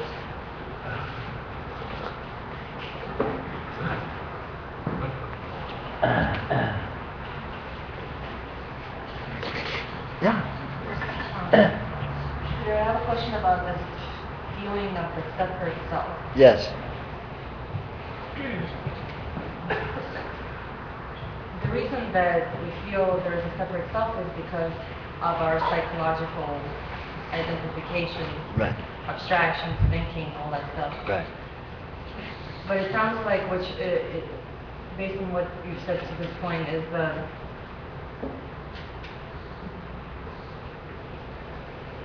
that's not wrong either. Like, yeah, in the bigger picture, it's not wrong. There's nothing wrong with that, but there is a way to go to other places and not be in abstractions and thinking and not feel separate. So there is a benefit to not being stuck in your psychological self. Sure. Well, the thing about the sense of a separate self is that it's true. You are the separate self. What's wrong about it is that it's separate. But what feels to be the separate self is what you are, but it's not actually separate from anything. So it's not that it's not true, it's that it's not separate. It's not true that it's separate. It is true that it's you. So what feels like you is you. What feels like you has always been you. It's just that everything else is you too. You know, because what the separate self is energized by the notion that there's anything other. You think of other people as other as not you. You think of the environment as not you. Whereas in actual fact, everyone appears in your experience, and you are your field of your experience. So it's not a matter. It's not saying other people don't exist. It's just saying, as far as you're concerned, they don't exist. As far as you're concerned, they're you. It's not that metaphysically they don't exist. There may be some way in which they do exist, but it's irrelevant to you because as far as you're concerned, they're appearing in your experience. For example, everyone you've ever met in your dreams may actually exist somehow, in some other dimension or something. But for you, they're just apparitions in your dreams because that's the only access you have. Likewise, all the people in this room are only here for you because they're appearing in your experience. They may or may not exist in themselves, but whether or not, even if they do, that's meaningless to you because you can't access it. Because you can't leave your experience to see it from another perspective. So yeah, you are you. You are your feelings. You are your thoughts. You are your feeling like, yeah, this is me. I'm here. That's all true. That's completely true. It's just that it includes everything. So the separate self is the self, but it's not separate. The error isn't in the selfhood. The error is in the separation. Because the separation is what's based on abstractions. The sense of selfhood is based on self-evident intuition. It feels, yeah, I am. This is me. I'm here. Duh. That's not an abstraction. It's completely concrete and obvious. There's a sense of moreness. There's a sense of more is included. Yeah. And you sense that and you see that when you're not lost in abstraction. Yeah. What you're saying is that when you do get lost in abstraction, that too is a part of what this is. Yeah. Because abstracting is being done by reality. But abstracting is real abstracting. It's not real objective fact, and that's the difference. Imagination is real, but imagination is real imagination. Just because you imagine something doesn't make what you're imagining real in an objective sense. It does make it real as an imagination because you're actually imagining it. So abstraction is real, but it's real abstraction. And so it's very, very useful to learn to discriminate between abstraction and experiential reality. The only way that I can tap into that is through what I call portals. Not me, but I mean for example, portals, and that's not even going there. Not even going into the spinning and blah blah blah, and just constantly going to other things, senses, feeling, Sure. breathing, whatever, and then you get lost and they're Sure. open. You go into the senses again and you feel the moreness and you sort of go back and forth. And then I read something, it shook me up. The whole idea of the false self. The false self is based on identification and thinking that you know Yes. what something is. Right. Creates the sense. Of, Exactly. False self. So I just really stayed with that Yeah. for a while, and I thought that I already could decipher that or something, or could go easily from one thing to the other, and then I felt it. Like I felt that, oh shit, there's still that separate self thing. And then the question, like, what am I, who am I, came up again, and I couldn't answer that at all, and it's just threw everything out of the window, and nothing was making sense again. Yeah. Okay. Yeah. But again, the problem is that look at what separate is, and you'll find it's an abstraction. And as soon as you find that, it's like popping a balloon, because abstractions cannot be true, cannot be accurate. You can't find an experience of separation. The very nature of experience is inclusion. I see you means I include you. You're included in my experience just by the fact that I see you. So experience is inclusive. I have to come along with an abstraction and say, no, but you're separate, you're over there. The experience is not saying over there. The experience is not saying separate. The experience saying is this is here. Right? My vision says this is here.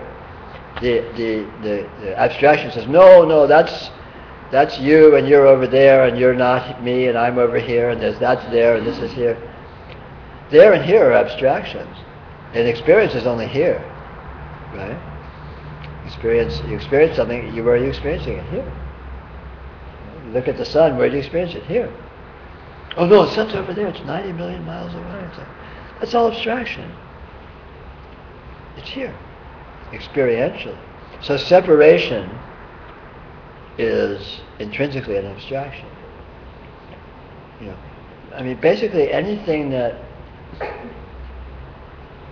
where you can say what it is, anything which has any definition is an abstraction. Direct experience is specific, but it's also open-ended. You can't pin down exactly what it is.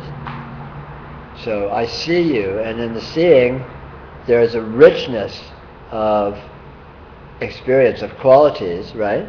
But there's no limit to them. There's no end. I can't say exactly what they are. I can't say exactly what shade your hair is. I can't say exactly where you are. I can't say exactly, how big you look. It's not like that. As soon as I start doing that, then I'm abstracting, because abstraction deals with holding things to actually be a certain way. Whereas experience things are infinite. Things are specific, but there's so much information you can't ever pin it down or pull it into coherence. You can't get it sharp enough to pin it down as being exactly this and not that. See what I mean? It's like it's fuzzy in a way, in terms of defining it, in terms of being able to exclude anything from it.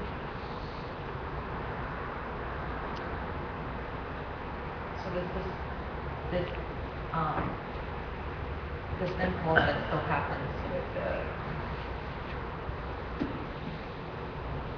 I can feel both at the same time. Sure. Like I can tap into both, and it still happens, and it's becoming weaker, but it's so subtle that I'm feeling how subtly still doesn't want me to see it completely. Like Right. I can feel that. Yeah. And the way that I feel that, it either makes me sleepy, or I start to draw, I want something, and I can feel it's like, ooh, this is the moment, this is the precipice where it wants me to fill it with something else, Yeah. and not feel that, because it's so insecure. Yeah. So. But that's good. That's very good. You don't need to not abstracting. You don't need to not do abstracting, and you will find as you it's a process which it looks like a process which seems to occur over time. The more you tap into actual direct experience, the more you sort of familiarize yourself with the power and the sufficiency of that mode of engagement, and your investment in the importance of your abstraction will gradually and slowly diminish, but not right away. And it's like peeling the layers of an onion. Something will fall away that's really obvious, and that'll be fine. You'll feel like, oh, great, But then there'll still be this other stuff that's more subtle, and you can't get to it until you get to that layer. So you just kind of have to be with the process and let it sort of erode layer by layer by layer by layer, and it can seem to take a long time. But don't worry about it. Just be loose and easy with it. The main thing is just to keep tapping into direct experience loosely, easily. Don't be, too much of a maniac about it. And then just doing that will gradually erode your investment in approaching things in terms of abstractions, and again, you'll be peeling the layers of it and have less and less. And you'll come upon subtler and subtler layers you didn't even know were there. You didn't see them because they were, because the gross layers are so obvious. But as they fall away, then you realize, oh, there's still more. Wow, But that'll be there. But then that'll fall away, and then it'll reveal a still subtler layer, and so on for a long time. Yeah, that's what it feels like. Yeah. It's like that. Yeah. Like you were describing. Yeah.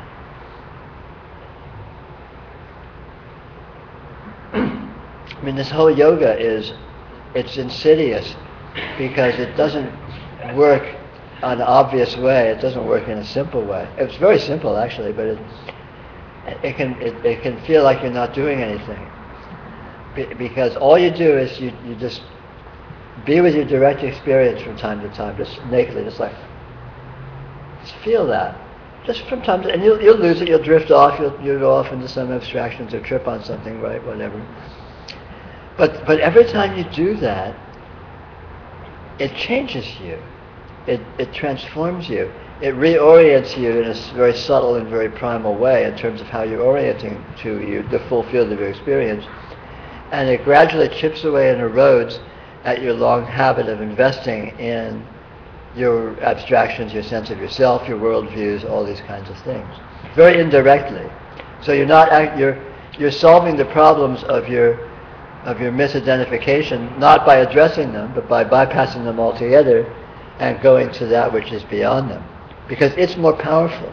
Every time you plug into that, you trump it. It trumps your abstractions because it is so much more real, more powerful, more actual, more nourishing, more empowering.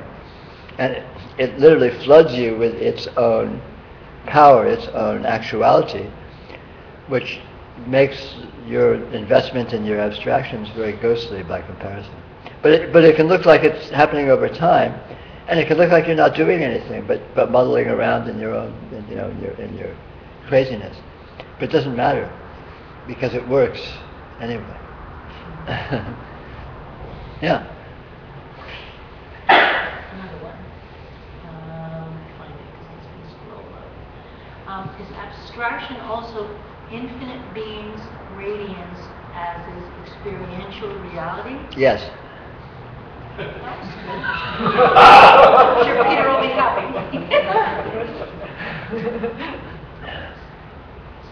Abstraction is pure radiance. It's being done by radiance. In fact, the shortcut of being free of abstraction is simply see that it's radiance.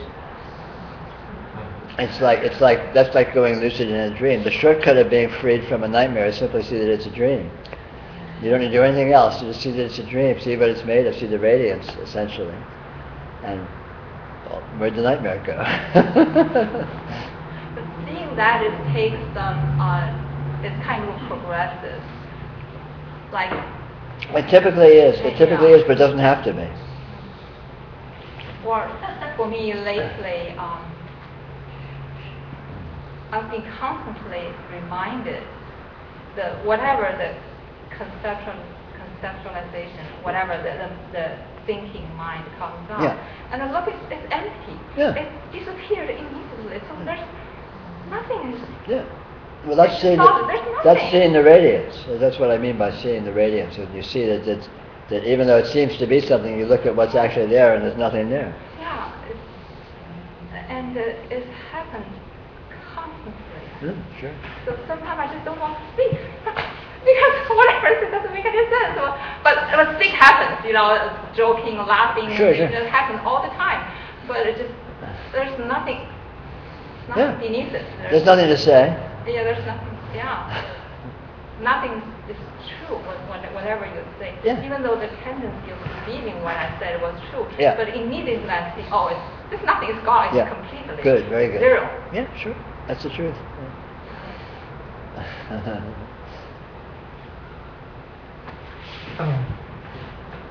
Sometimes when I really just fall into my experience of the moment of reality. Sure. Like nothing big happens. Right. It's very subtle and it feels different. Uh-huh. And sometimes, like last week, I was outside and I did that, and it's like those 3D things that's all it's like gravel or like bark or something, and then your eyes cross or uncross, whatever they do, and boom, and that's when that happened. The metaphor I come up with is like it feels like being in crystal clear water. Uh-huh. And the reason I thought, why would I pick that as a metaphor? And I think it's because there seems to be more connection in water from one thing to another than there is in space. But that's the sensation. Right. So what I like hearing is that you say, I mean, and then nothing changes after that. It uncrosses and my day continues. Sure. But that this builds up momentum or it breaks down. Yeah. Just doing that is the entirety of a very powerful and very direct spiritual practice. Just doing that from time to time. You can do that every once in a while. It doesn't even have to be often. That is the short path to realization. Just that. And it will directly and efficiently over time undermine your investment in your misinterpretations, your investment in interpreting the world in terms of the error of your conceptions and the ways you were brought up and the ways you've been brainwashed by your culture and so on and so forth. The way you're brainwashed by just the semantic system that you've been taught. Just that. Just that is the entirety of a very efficient, very powerful spiritual practice.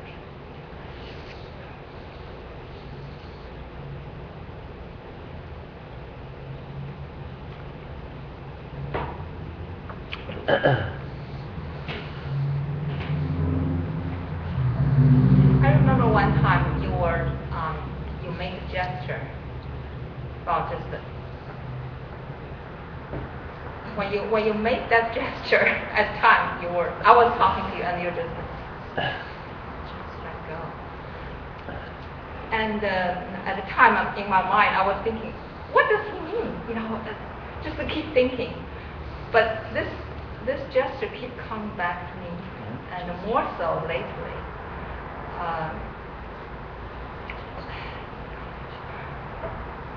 I think I lately in Sesong, in Bay Area, you keep saying, this is it. This is really, really gets into me. And I saw that everything so inclusive, just this. So just to save the trip of energy, go to some peace and tranquility or whatever those concepts. Just to say that, Yeah. just go whatever this is. Yeah. And I find this is part of the happening is just that, and it just feels spontaneous. Everything is just so much in the current experience, and they're all coming and go, and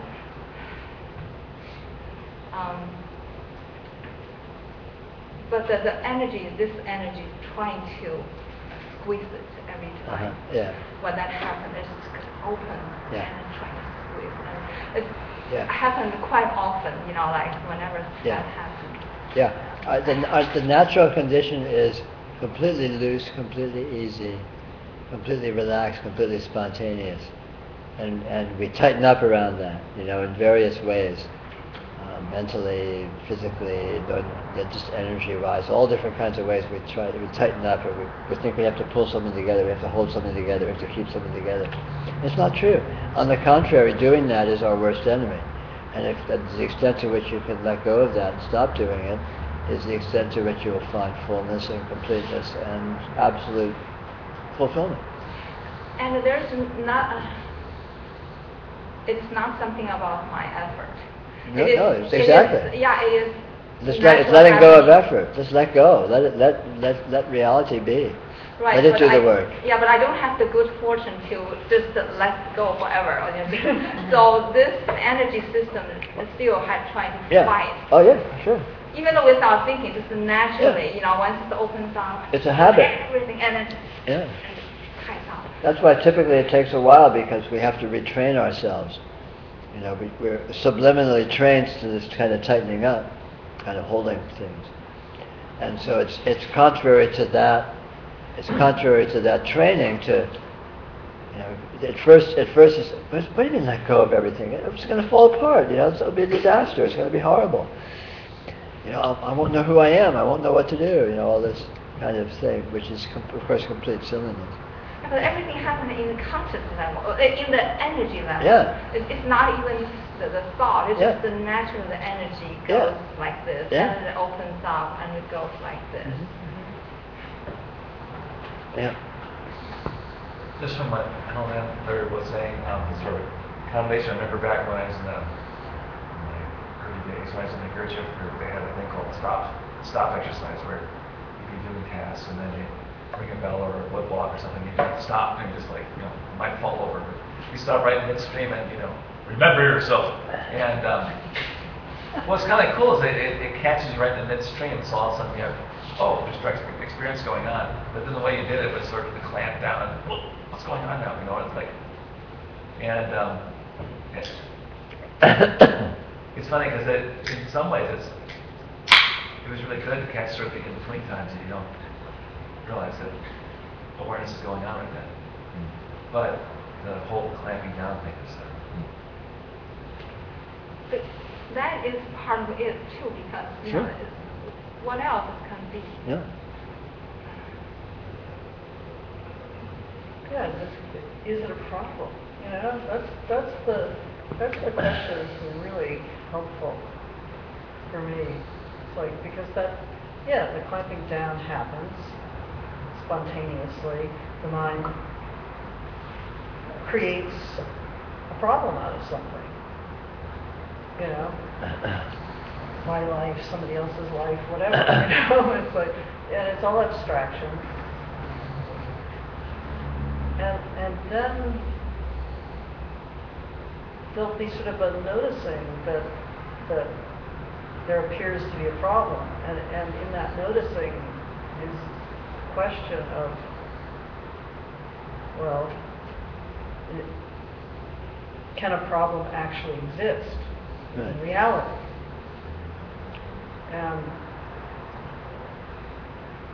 And that pretty much dissolves it. And then, you know, and then the appearance of the problem goes back in, you know. But it's sort of, it's really interesting because even though the body goes into contractions, the mind goes into contractions, there's identification on some, you know, the bigger level. Somehow I'm knowing that none of it is a problem. That none of that ebb and flow is. I mean, that's just the movement of life, of the radiance. So problems actually aren't problems. Right.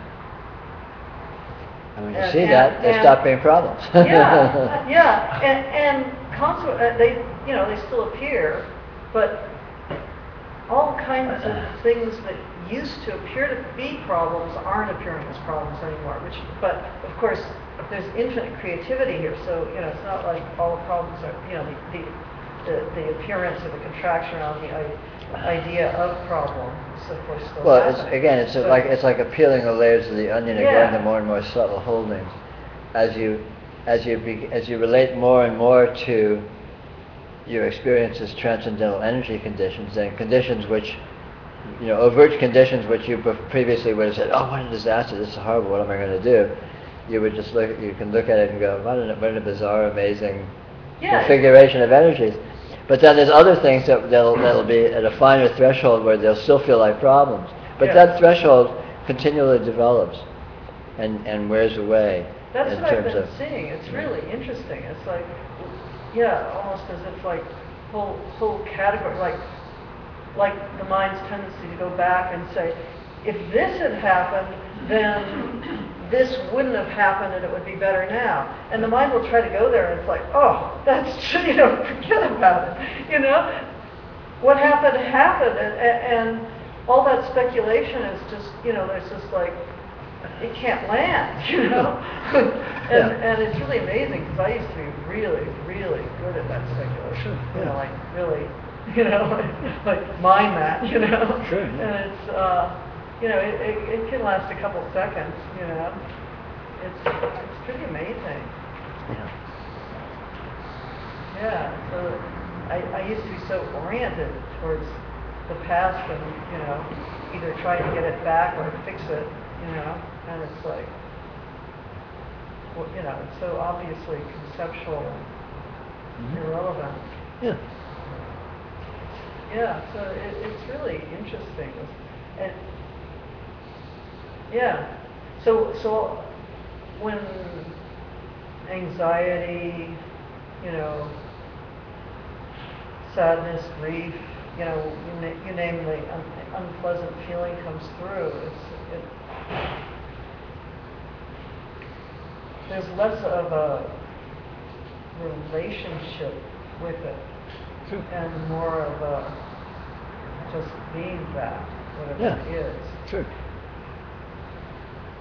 Because all these conditions are transcendental, multidimensional energy presences, or whatever, you can't qualify. And you can't say what they are. And so you can't relate to them as this or that when you're being with it as what it is, as radio presence. And as unfoldment progresses, we develop more and more skill, more and more effortless facility at being with this actuality and not needing to collapse it down to an interpretation.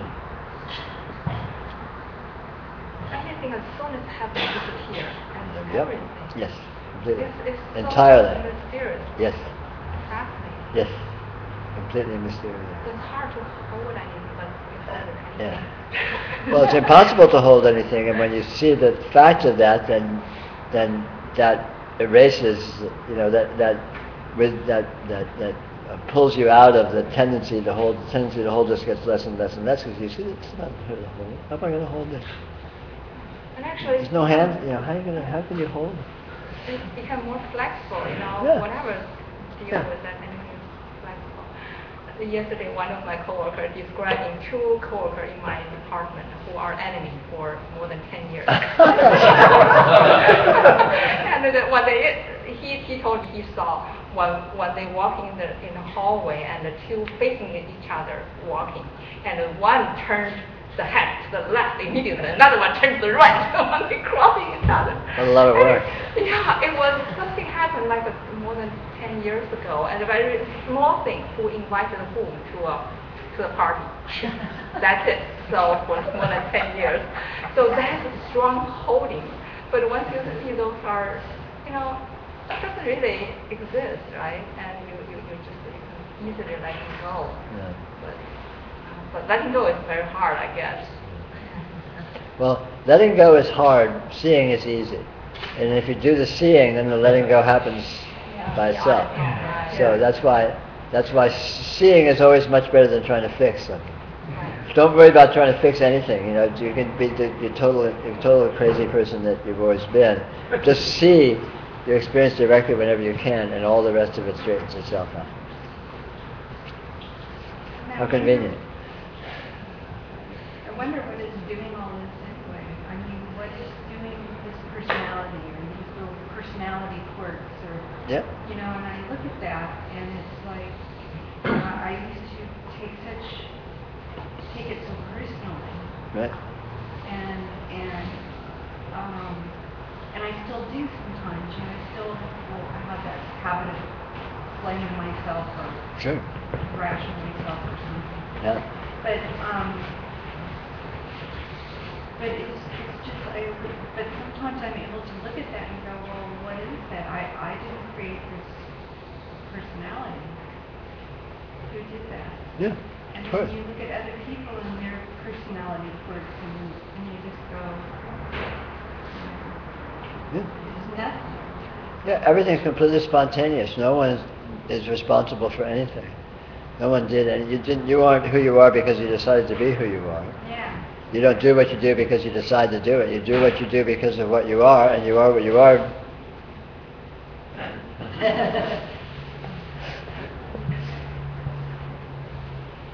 So it brings up the question again of like, am I making, these choices to change, these choices to go in this direction rather than that direction? How could you? Yeah, how could I?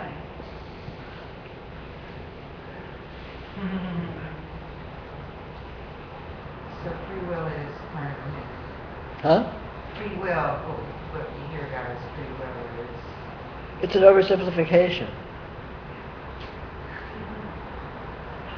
The way this happens, the way event works, is inconceivable and multidimensional and spontaneous and hyper-intelligent and hyper-purposeful, but not along human linear lines that are explainable or describable. So how can you say how anything happens or what's doing it? Free will is just is a gross oversimplification in the first place. Just the notion of free will. Free. Anything is free to be what it is, and it will do what it will do in accordance with what it is. A dog will be a dog, and it will be the particular dog that it is, not some other dog. A cat will be a cat. You will be you. You will be you, and you will do what makes sense to you to do at the time in that circumstance. And there's no way to analyze or reverse engineer the factors and vectors that go into that. It's multidimensional. It's transcendental. It's spontaneous. So it's not that it's not free will or that it is free will. It's just that it's not. That free will is way too simple a way of looking at it. Looking at how anything happens is the ultimate koa. How does anything happen? Then you're looking at, that's really another way of saying what is reality? How does reality work? How does this work? How does what I'm calling radiant presence work? And that's the interesting question. That's the good question. And by all means, look into that. But it doesn't come out to a simple little formula like free will or no free will.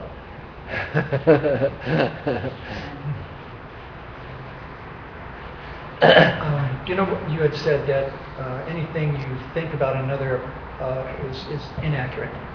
Yeah. Now I had that as that they're too complex for you to pin them down, but is it also because you can't accurately say anything about anything?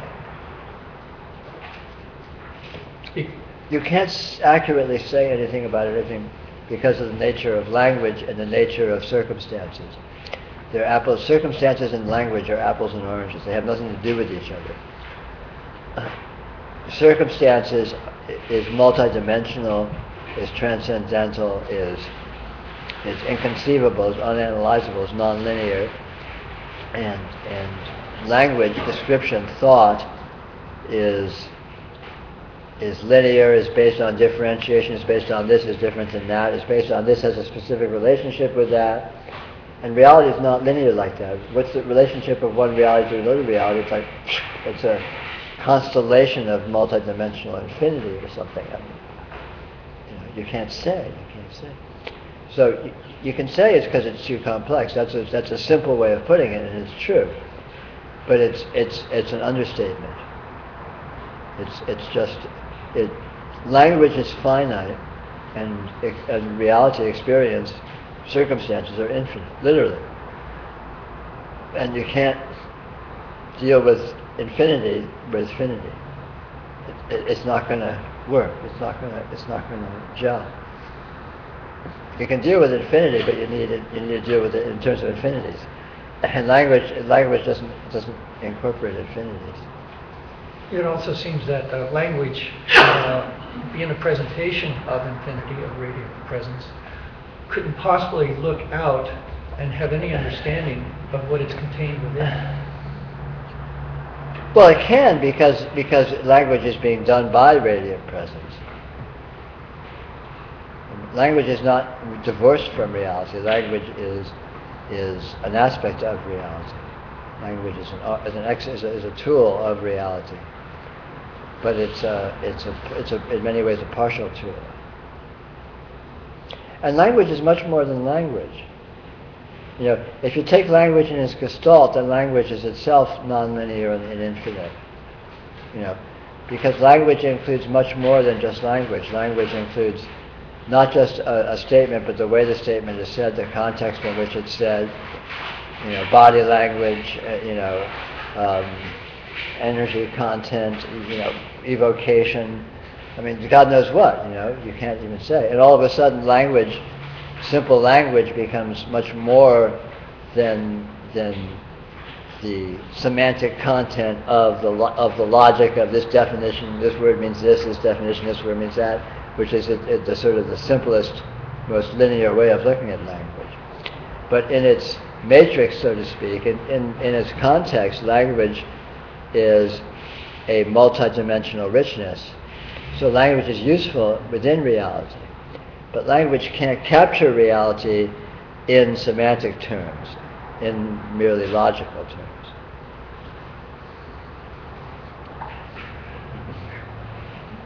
It's kind of fun that way, actually. I mean, that it can't, because we rely on it so much, we use it all the time. Yeah. And it can't just do it. It can't approach it. But it's fun. I mean, it's fun. But this proves the point. This is what I'm talking about. Language is useful because we use it, we abuse it actually. If language was being used strictly in terms of the meanings of the words, it would be almost useless.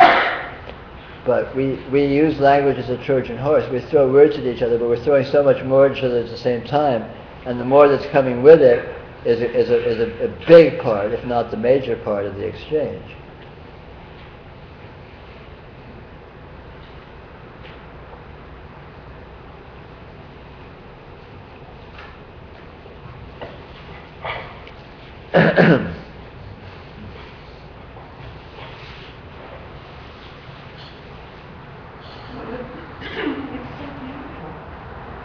Language is such a wonderful tool. Oh, it's amazing. It's like dancing. Yeah. Music, Yeah. anything else. And when one has something to impart, it becomes so funny. Because of the human aspect, because people use words. Words in themselves are shallow and sterile. Oh, But people use words, so words are embedded in the interpersonal milieu, which gives them a richness and a meaningfulness that transcends the mere linear definition of the words. Since I was little, I was keeping lists of words that just exploded in my heart sometimes. And I didn't want to run out of space, because I had to keep this list with me. So they're all really tiny and in pencil, and now the lead is all faded. I didn't think lead faded, but it has. But anyway, it's been a wonderful game.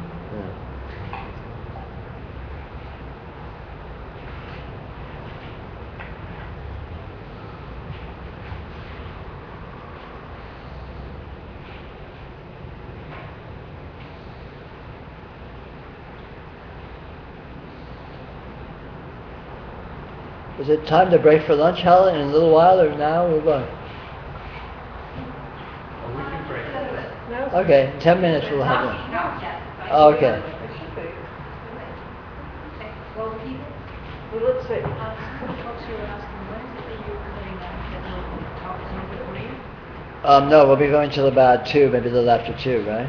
Oh. Okay. California time. Of course. What time's our flight? It's, I think it's 3:45. Oh, 3:45. We can go to 2:15.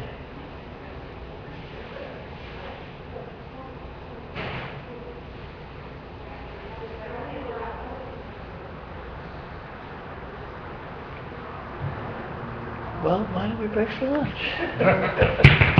We'll be back in about half an hour. Okay, we're back? Yes.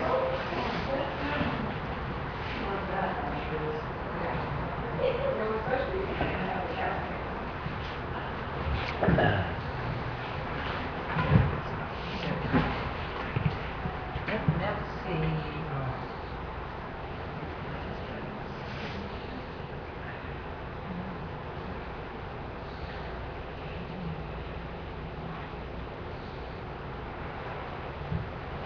The important point in all this is to notice the simple actuality of your experience, just as it is profoundly powerful.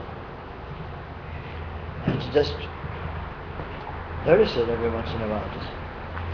Just be with your experience, and don't underestimate how powerful and transformative just this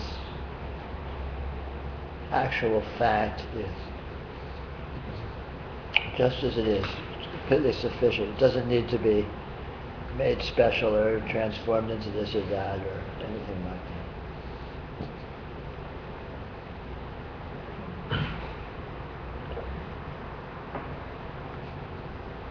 that. And to just notice your experience from time to time, just outside of the context of interpreting it, of holding it to be this or that. Just be with it for a moment, a while.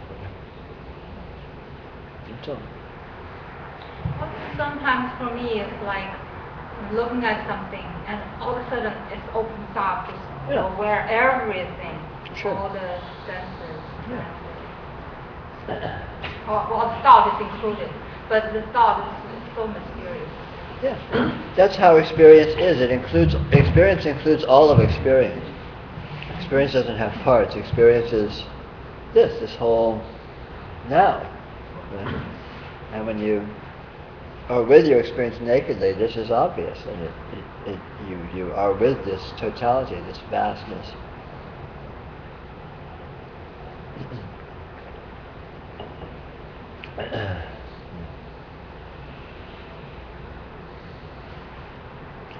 Doesn't make any sense. Can't analyze it. Can't figure it out. Can't sort it out, and don't need to. So, isn't that nice?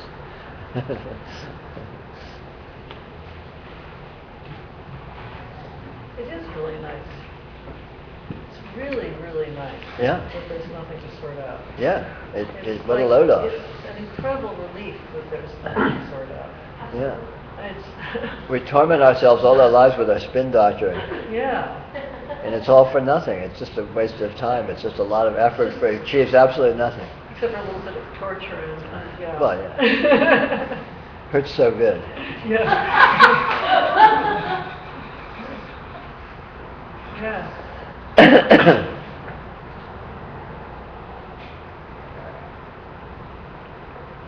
It's sort of nice not to be in charge of my own development, even though I forget that.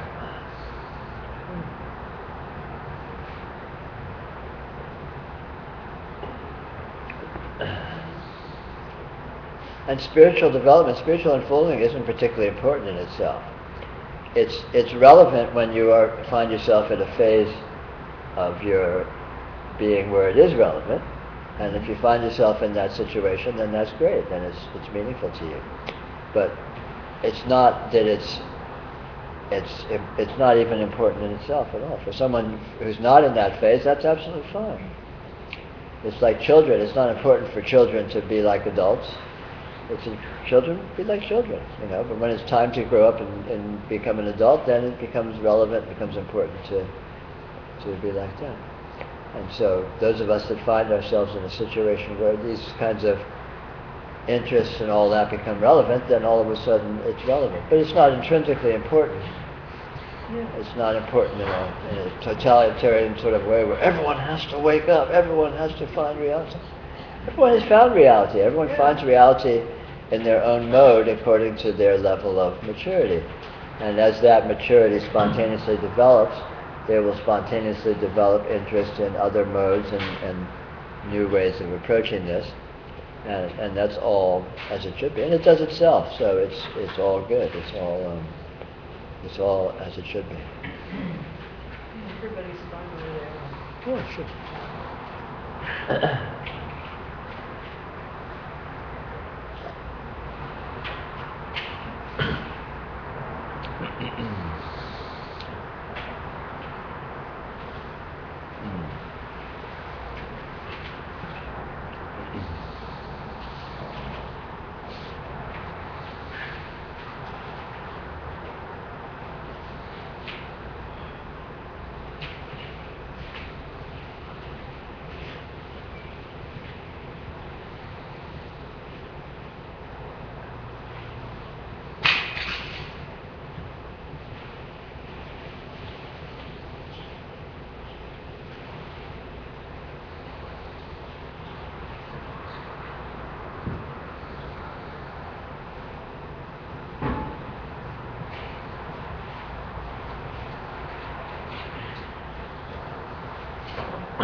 Just feel the actuality of this presence, just that.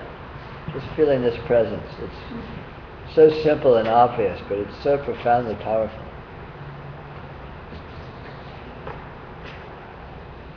It does everything.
Somebody wanted to know, somebody's asking, why did you name your book Dirty Enlightenment?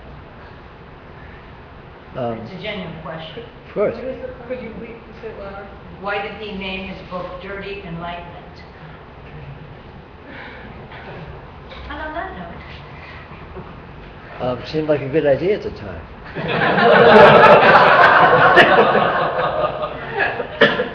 It evokes a certain contradiction, which I found to be a nice kind of a paradox.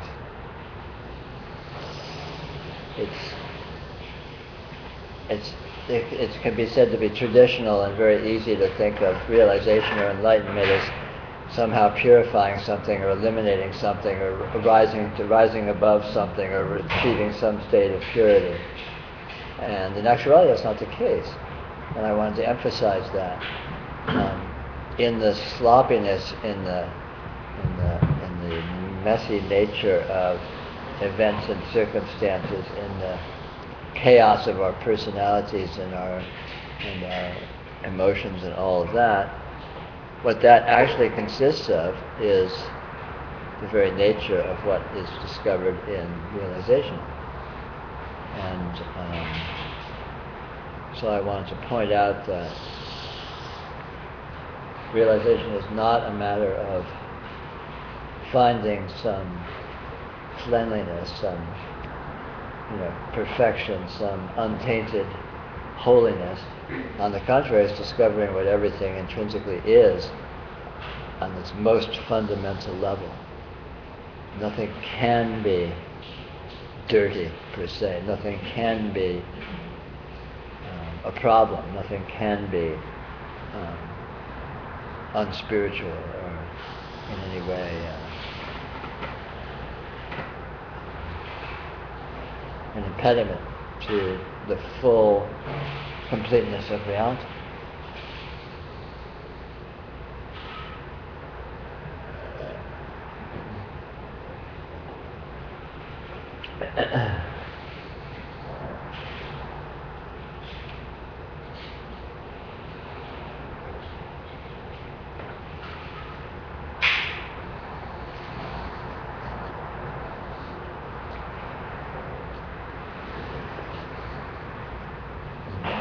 I think probably the number one spiritual problem is a subtle and sometimes not so subtle orientation towards specialness. We're looking for some specialness, we're looking for something better, we're looking for something that's more whatever, fill in the blank.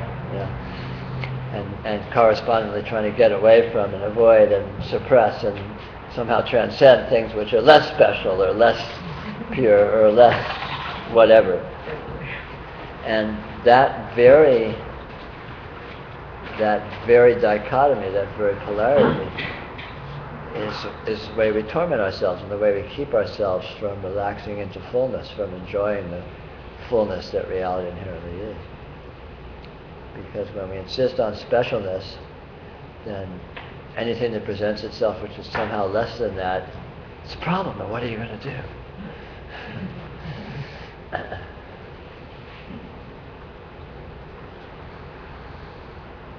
We try and create specialness in meditation and specialness in the way we behave, and we take on exotic names and learn foreign languages and wear funny clothes and behave in funny ways and partake in rituals and all of these things in order to be special and to be acknowledged as being special, which is, just more egoism.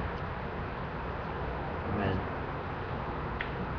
all that does is increases one's investment in defining oneself and defining everything falsely. And it's this very defining that is the problem. When you stop defining things, how can you tell what's special and what isn't?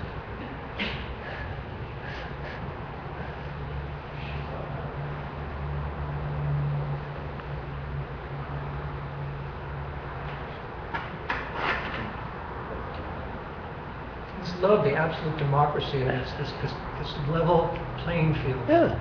with no past to be accountable for, with nothing to be accountable for, as far as feelings towards where I am. Absolutely, yeah. It's just open inclusion, just simple honesty, just acknowledging, well, this is as it is, whatever that is, and and that's not just sufficient, but that's absolute completeness. It's absolute completeness, just as it is. It already is. I mean, how nice, what a load off. You don't need to do anything. And in fact, it's the doing and trying to do more than that that twists us up in knots and how we torment ourselves.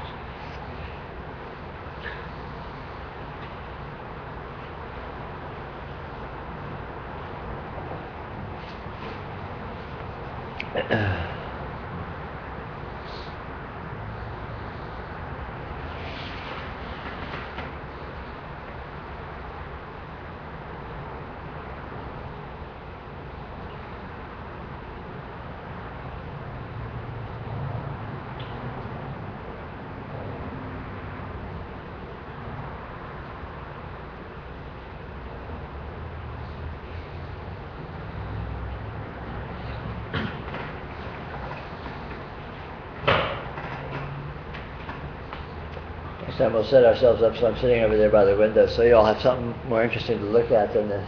Actually, we've got a really interesting view right now because of the way the sun is reflecting off the moving cars out there. There's this light stream that keeps going across. Fun. It's very... Christmas trees kind of nice. I always like Christmas trees. They're very gaudy. Fritz was suggesting we light it. Anyone have any matches?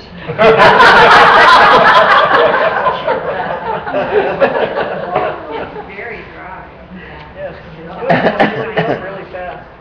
Everything else. Matches and marshmallows.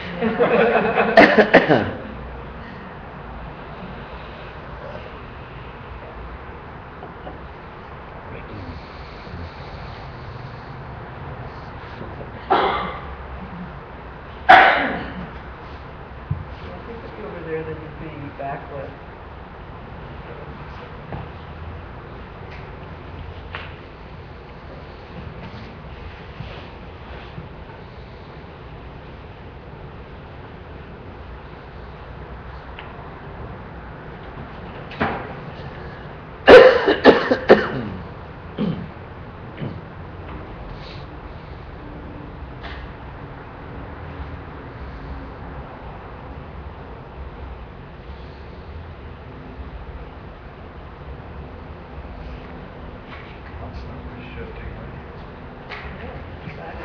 That's what we have.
Thanks.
Ever since, say, 2001, there seems to be in this culture a undercurrent of fear operating. In some cases, it's being manipulated to get people to behave in a certain way, do certain things, or whatever.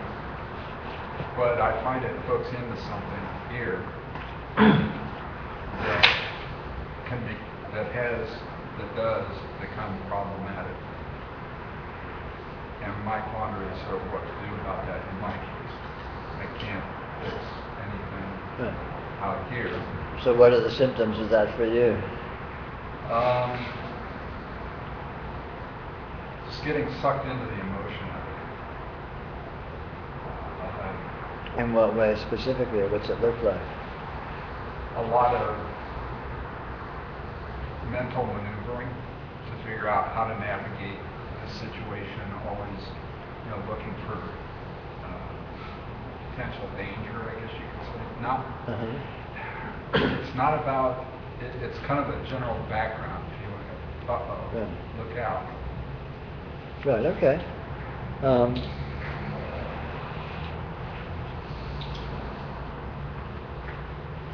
Well, again, I would recommend just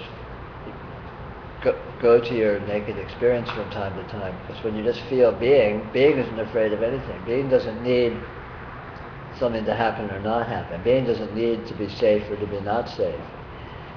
Being is totally happy with whatever happens, and on the level of your being, you're the same way. So in other words, the portion of you where that kind of concern kicks in is a relatively, let's say relatively, but slightly more superficial level of you than just the level of your just being, just the fact of your experience, your presence, and so on. And so the extent to which you can from time to time go to just sort of tap into just this, just the fact that this is here, this present, you will be undercutting that and being with yourself, being with your experience, being with your being in a context where that's just not relevant, which by its very nature will have a tendency to wean you from the addiction to being with it on that level. Because you have to rouse yourself from the basic fact of your being to go there. You have to kind of create that condition almost in a way, or impose it on the substratum of just the basis of your presence, where that just isn't relevant. And again, just going directly, just feeling, feeling being, feeling your breath, feeling, just there's myriads of kinds of tricks in all of this to try to tie into that.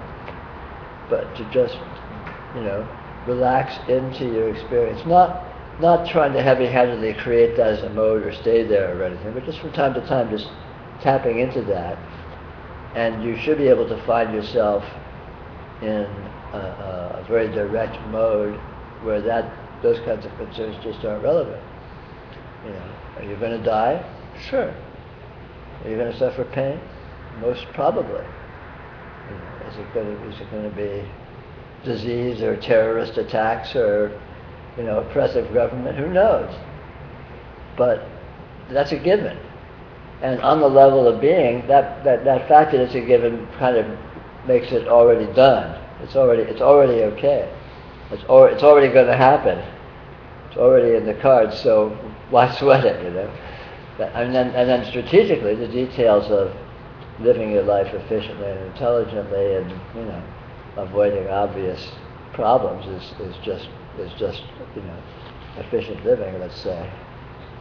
But in terms of obsessing or finding yourself sort of inhabiting that kind of a mind frame, you have to in fact, you have to kind of create that or manufacture that as an imposition on just the fundamental given of your raw being.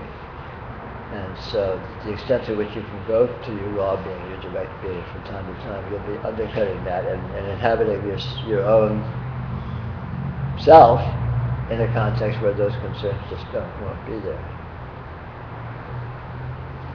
And you kind of, just doing that from time to time can sort of gradually, extricate yourself or retrain yourself from the urgency or the relevance of that kind of concern. Someone here wants to ask you, can you please clarify how you use consciousness versus awareness? Is there a subtle difference between the two concepts? No. There is neither consciousness nor awareness. They're both heavy-handed euphemisms to try to indicate the inconceivable functionality of this actuality here. So you can use these words interchangeably because they aren't precise. They don't refer to anything actual. So you can't really split hairs and say, "Oh, awareness is this." This fact here, this fact of being that is explicit and obvious right here, right now, for you, your being, is conscious, is aware, is present, is this, is that, and all of these, ways of categorizing it refer to it itself, don't refer to separate parts of it. So it's not important to differentiate between consciousness and awareness, because it all comes with, it's all a part, it's all a piece. Right? This is consciousness, this is awareness, this is objectivity, this is subjectivity. This is self, this is other, this is, everything. So why bother since all of these words actually refer to one thing, why bother to have all these words?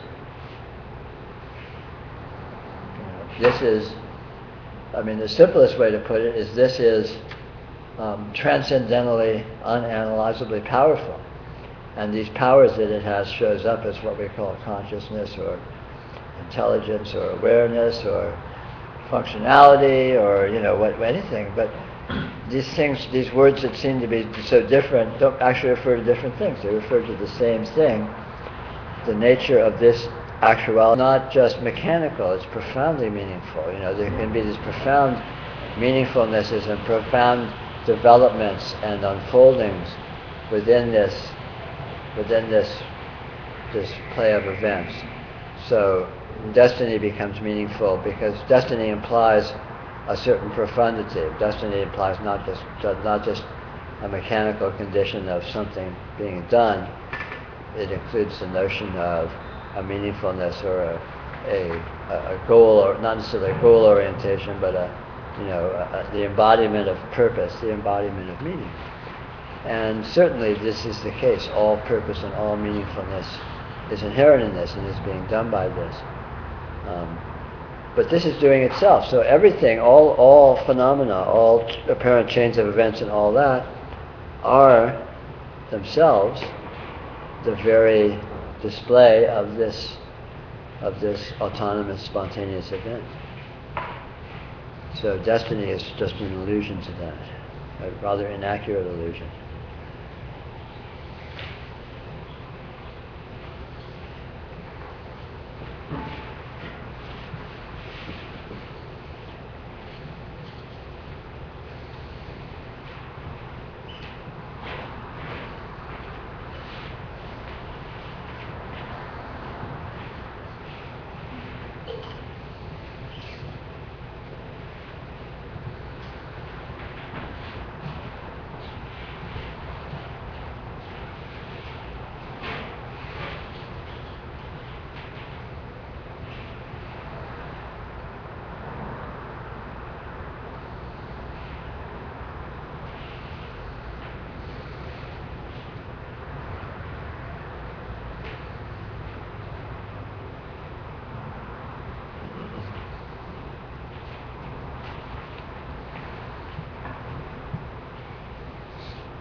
You know, there's that story of the devil walking down the street.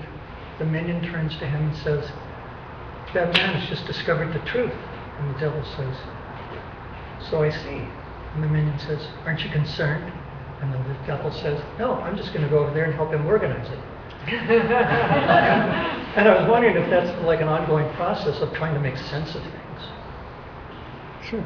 You know, like help the mystery, make sense of the mystery. Sure, but that's intrinsic too, of course. This does that. This is intensely curious about itself. This wants to know what it is. This spins off all of these ideas and versions and hypotheses about what it is, and it's endlessly curious about itself. It's exploring itself. I mean, it's easy to make a myth that the reason that this exists at all is reality exploring itself.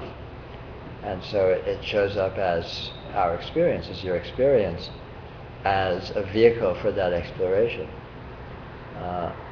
Seeing itself in various ways, in different contexts, as a questioning, as an investigation, as a, oh, what am I? Who am I? What's happening here? Let me look, let me go into this, let me go into myself and see what I find. And of course it spins off all sorts of hypotheses and possibilities and tries to make sense of it and tries to organize it and tries to get to the bottom of it.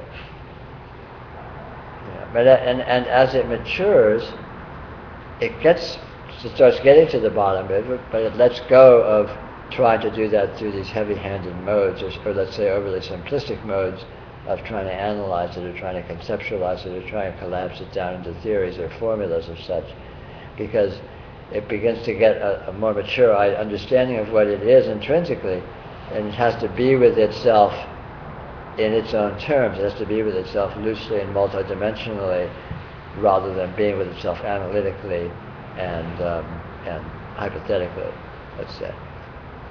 And what we call spiritual unfoldment is simply the explication of that event, as it begins to become more mature with being with itself in more direct ways. And then we experience this experientially by being with our own experience in more mature ways and less conceptual, less arrogantly, less thinking we can get a handle on things or figure it out or spin doctor things. We let go a little bit, let go into this richness, into this fullness, and let it be what it is in its own terms, and let it be its own explanation without finality, without the pretense of finiteness. Let it be open-ended, because only in open-endedness can it be true to itself, because it is intrinsically open-ended. So it's not like you ever get the answer, you never get the result, you never get the final word, because in open-endedness, the final word is more. It's open-endedness, it's an endless more, right? And it begins to understand this, and then when that manifests in your experience, you experience this as what might be called spiritual unfoldment. I particularly love that part of being with itself on its own terms. Well, that's what it's like. We stop trying to shoehorn this into our philosophies and our ideas and our rules and our explanations, and we let go of that arrogance and let it speak for itself. And of course, the language it speaks is a non-linear, non-verbal, non-compartmentalized language of fullnesses and moods and implications and nuances and richnesses. But we can go there because we are there. We are that. So we can meet it there. We can let go of our naivete, of and our arrogance of supposing we can figure it all out. And we let go into letting it be what it is and let that be the figuring.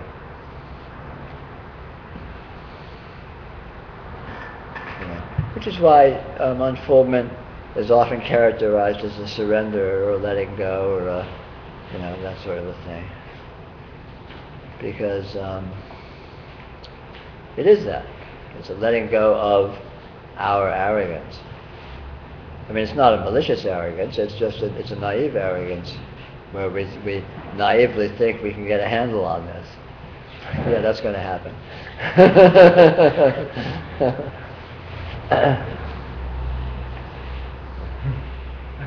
I find it so interesting that it's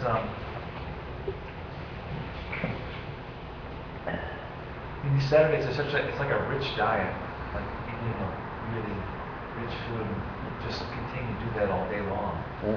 And for something that doesn't really require effort, but we keep sleeping in it longer.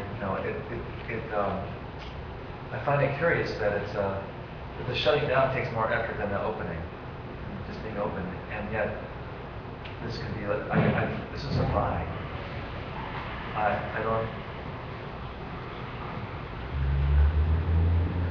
don't understand that mechanism, that it would be a fry. It should be. What do you mean by that?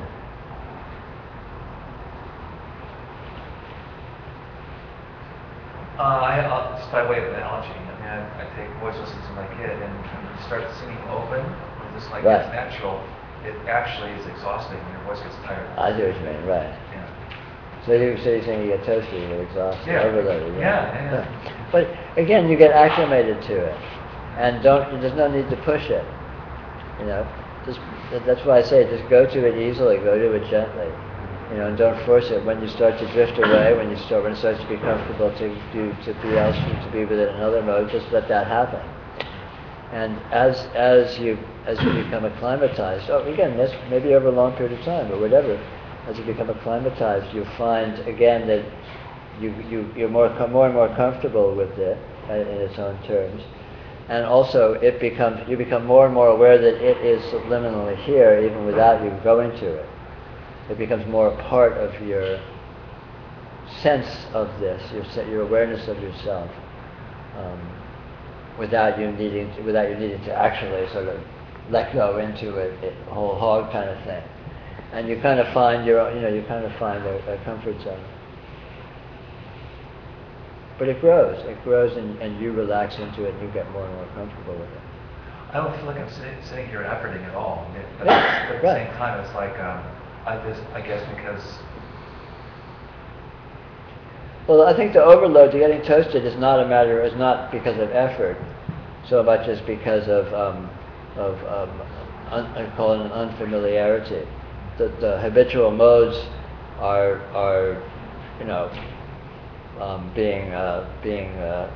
start getting itchy. They want to do their thing too. They want equal time or something. You know. I don't know. But it unfolds. It develops continually over forever. It's intrinsically dynamic. It never reaches stasis. And now you're able to be with it probably a lot more deeply and longly than maybe years ago or whatever. You would touch something like this and go wow, and then you'd be zapped right out of it or something, right?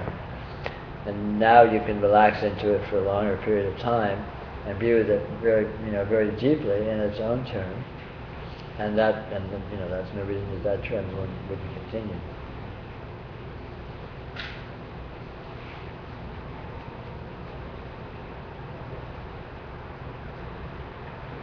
Sort of weird to talk about, but sort of weird shamanic dream, I guess I'd call it, about a week ago or so. I was like in the heart of Africa, and there was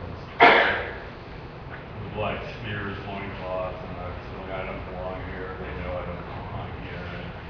And one of the shaman, I'll call him, like eyes like a cat, but it's lots of looking through my eyes, and then his gaze softened at one point, and I was allowed to sort of walk around. And before I left, there were like a couple other light-skinned people there, and then myself. And one of the guys said that we're 50 million years old. He said that like in awe a few times. And as I was waking up, I was sort of noticing these nebulae, distant nebulae. Anyway, so that seemed like a significant dream to me. I don't know. So I mentioned it. Yeah. All experience, but dreams in particular, are presentations of meaningfulness. And meaningfulness shows up in many ways, not necessarily coherent ways, or ways that are logical, or ways that are analyzable. But that doesn't make them not profound and not relevant. And dreams, of course, are very non-linear, but obviously very meaningful, very pithy. And the important dreams show up the aspect of experience itself as well, in the sense that the important thing about a dream or experience is not to analyze it or understand it to make sense of it. The only thing that matters is to experience it. That's where the rubber meets the road. That's where it's effective. I remember thinking, I don't want to muck this up by getting into analysis. Yeah, sure. And the same thing, experience intrinsically, it never makes any sense. You can't analyze this. You can never figure out what's going on, but you don't need to. The fact that you experience it, just in the simple event, it's doing what it needs to do. And its entire process, its entire long-term process of its own evolution is affected simply by its being itself right now. And what we call spirituality and all that is just an aspect of that. It's doing itself just by experience occurring. It doesn't need any additional processing or sorting out or integrating or anything. Yeah, there's a thing called, I was talking about, reading about a process of going from unconscious incompetence to conscious incompetence to conscious competence to unconscious competence. And I think you were kind of alluding to that later, somehow it's just a flowing, competent flowing that can occur. Yeah. Yeah. It spontaneously does occur. I mean, intrinsically, that's what this is. This is unconscious competence. This is doing itself without forethought, with supreme effectiveness. I mean, even if what it's doing is a disaster from a human point of view, the fact that it affects this level of detailed functionality is stupefying. So it's doing what it's doing very, very, very well, and simply noticing that, we get to emulate it in a sense, in the sense of tuning into that is the nature of this event, and that is the nature of our functioning too, because of course our functioning is this event. So, we may not be good at doing what we think we would like to do, but we're very good at doing what we do. And in many cases it is do. But we're good at it.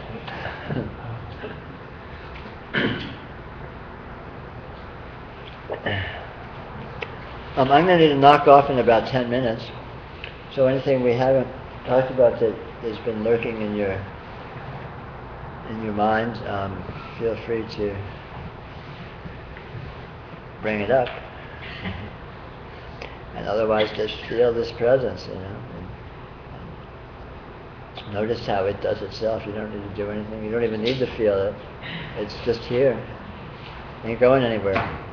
Doesn't have an off switch. You can't make it go away if you want to.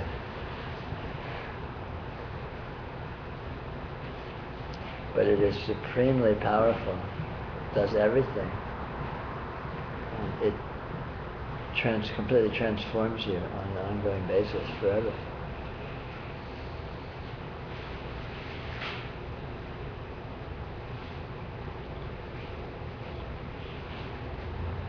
Thank you for coming down here, everybody Well, certainly. who made it possible. Certainly. Thank you for coming.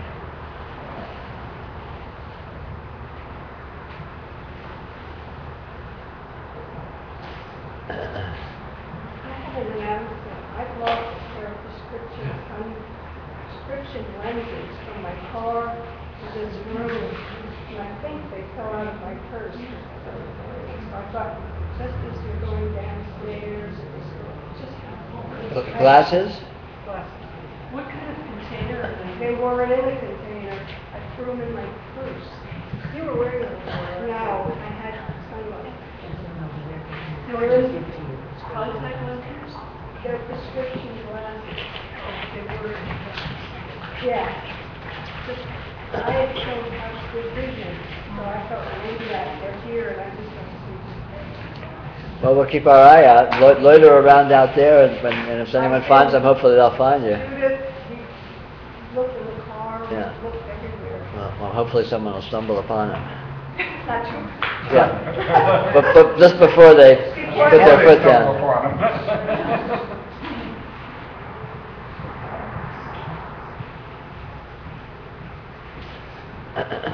Yeah. For me today has been just radically different from the retreat and then other Saturdays. Uh-huh.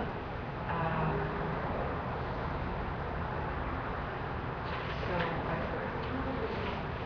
I don't know if I don't need to make up a story about it, but it's kind of blowing me away. It's kind of like I just walked in for the very first time. And the power of it is, I'd be kind of glad when it's over to you. Yeah, you understand. No, right? No, it's like that. You know, you hear different things. You're able to be with this in different ways at different times, and that's just how it is. You know, and in a way, it's always the first time for that way. You know, and then the next time it may be subtly or grossly different. That you'd say, well, when I was ill, I realized that I was going to do something radically different. But that wasn't it. This is what you've always been doing. I mean, Well, it's always a little different. It's always the same. It's So, yeah. you know, I'm always different and always the same. You're always different, always the same. And the Gestalt is always different and always the No, I same. got it. I even knew it before I said it. It was yeah.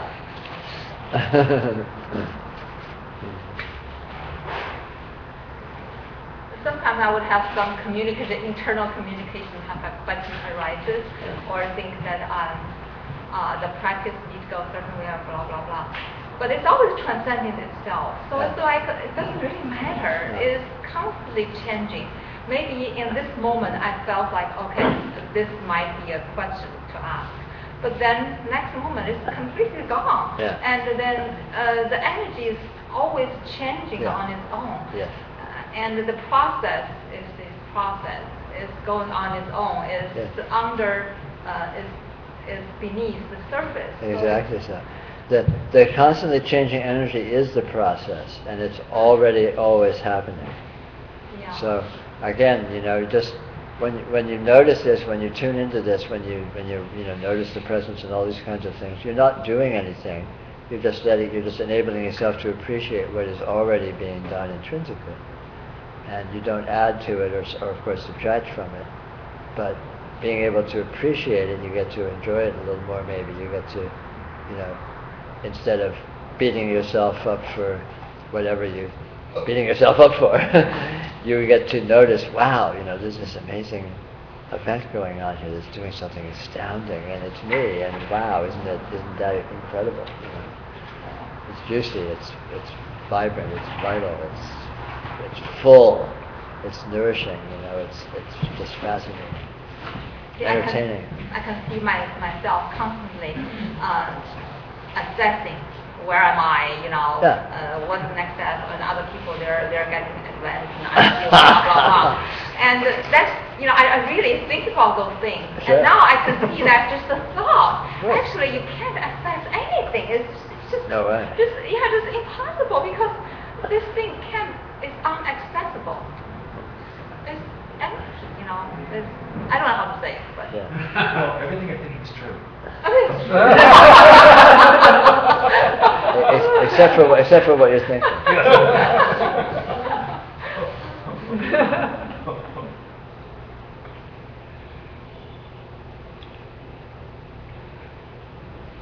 Well, thank you all very much for coming. Oh, thank you. And with the health and circumstances allowing, I'll be down in about a month. And Thank you so Thank much. The internet says thank you, everybody.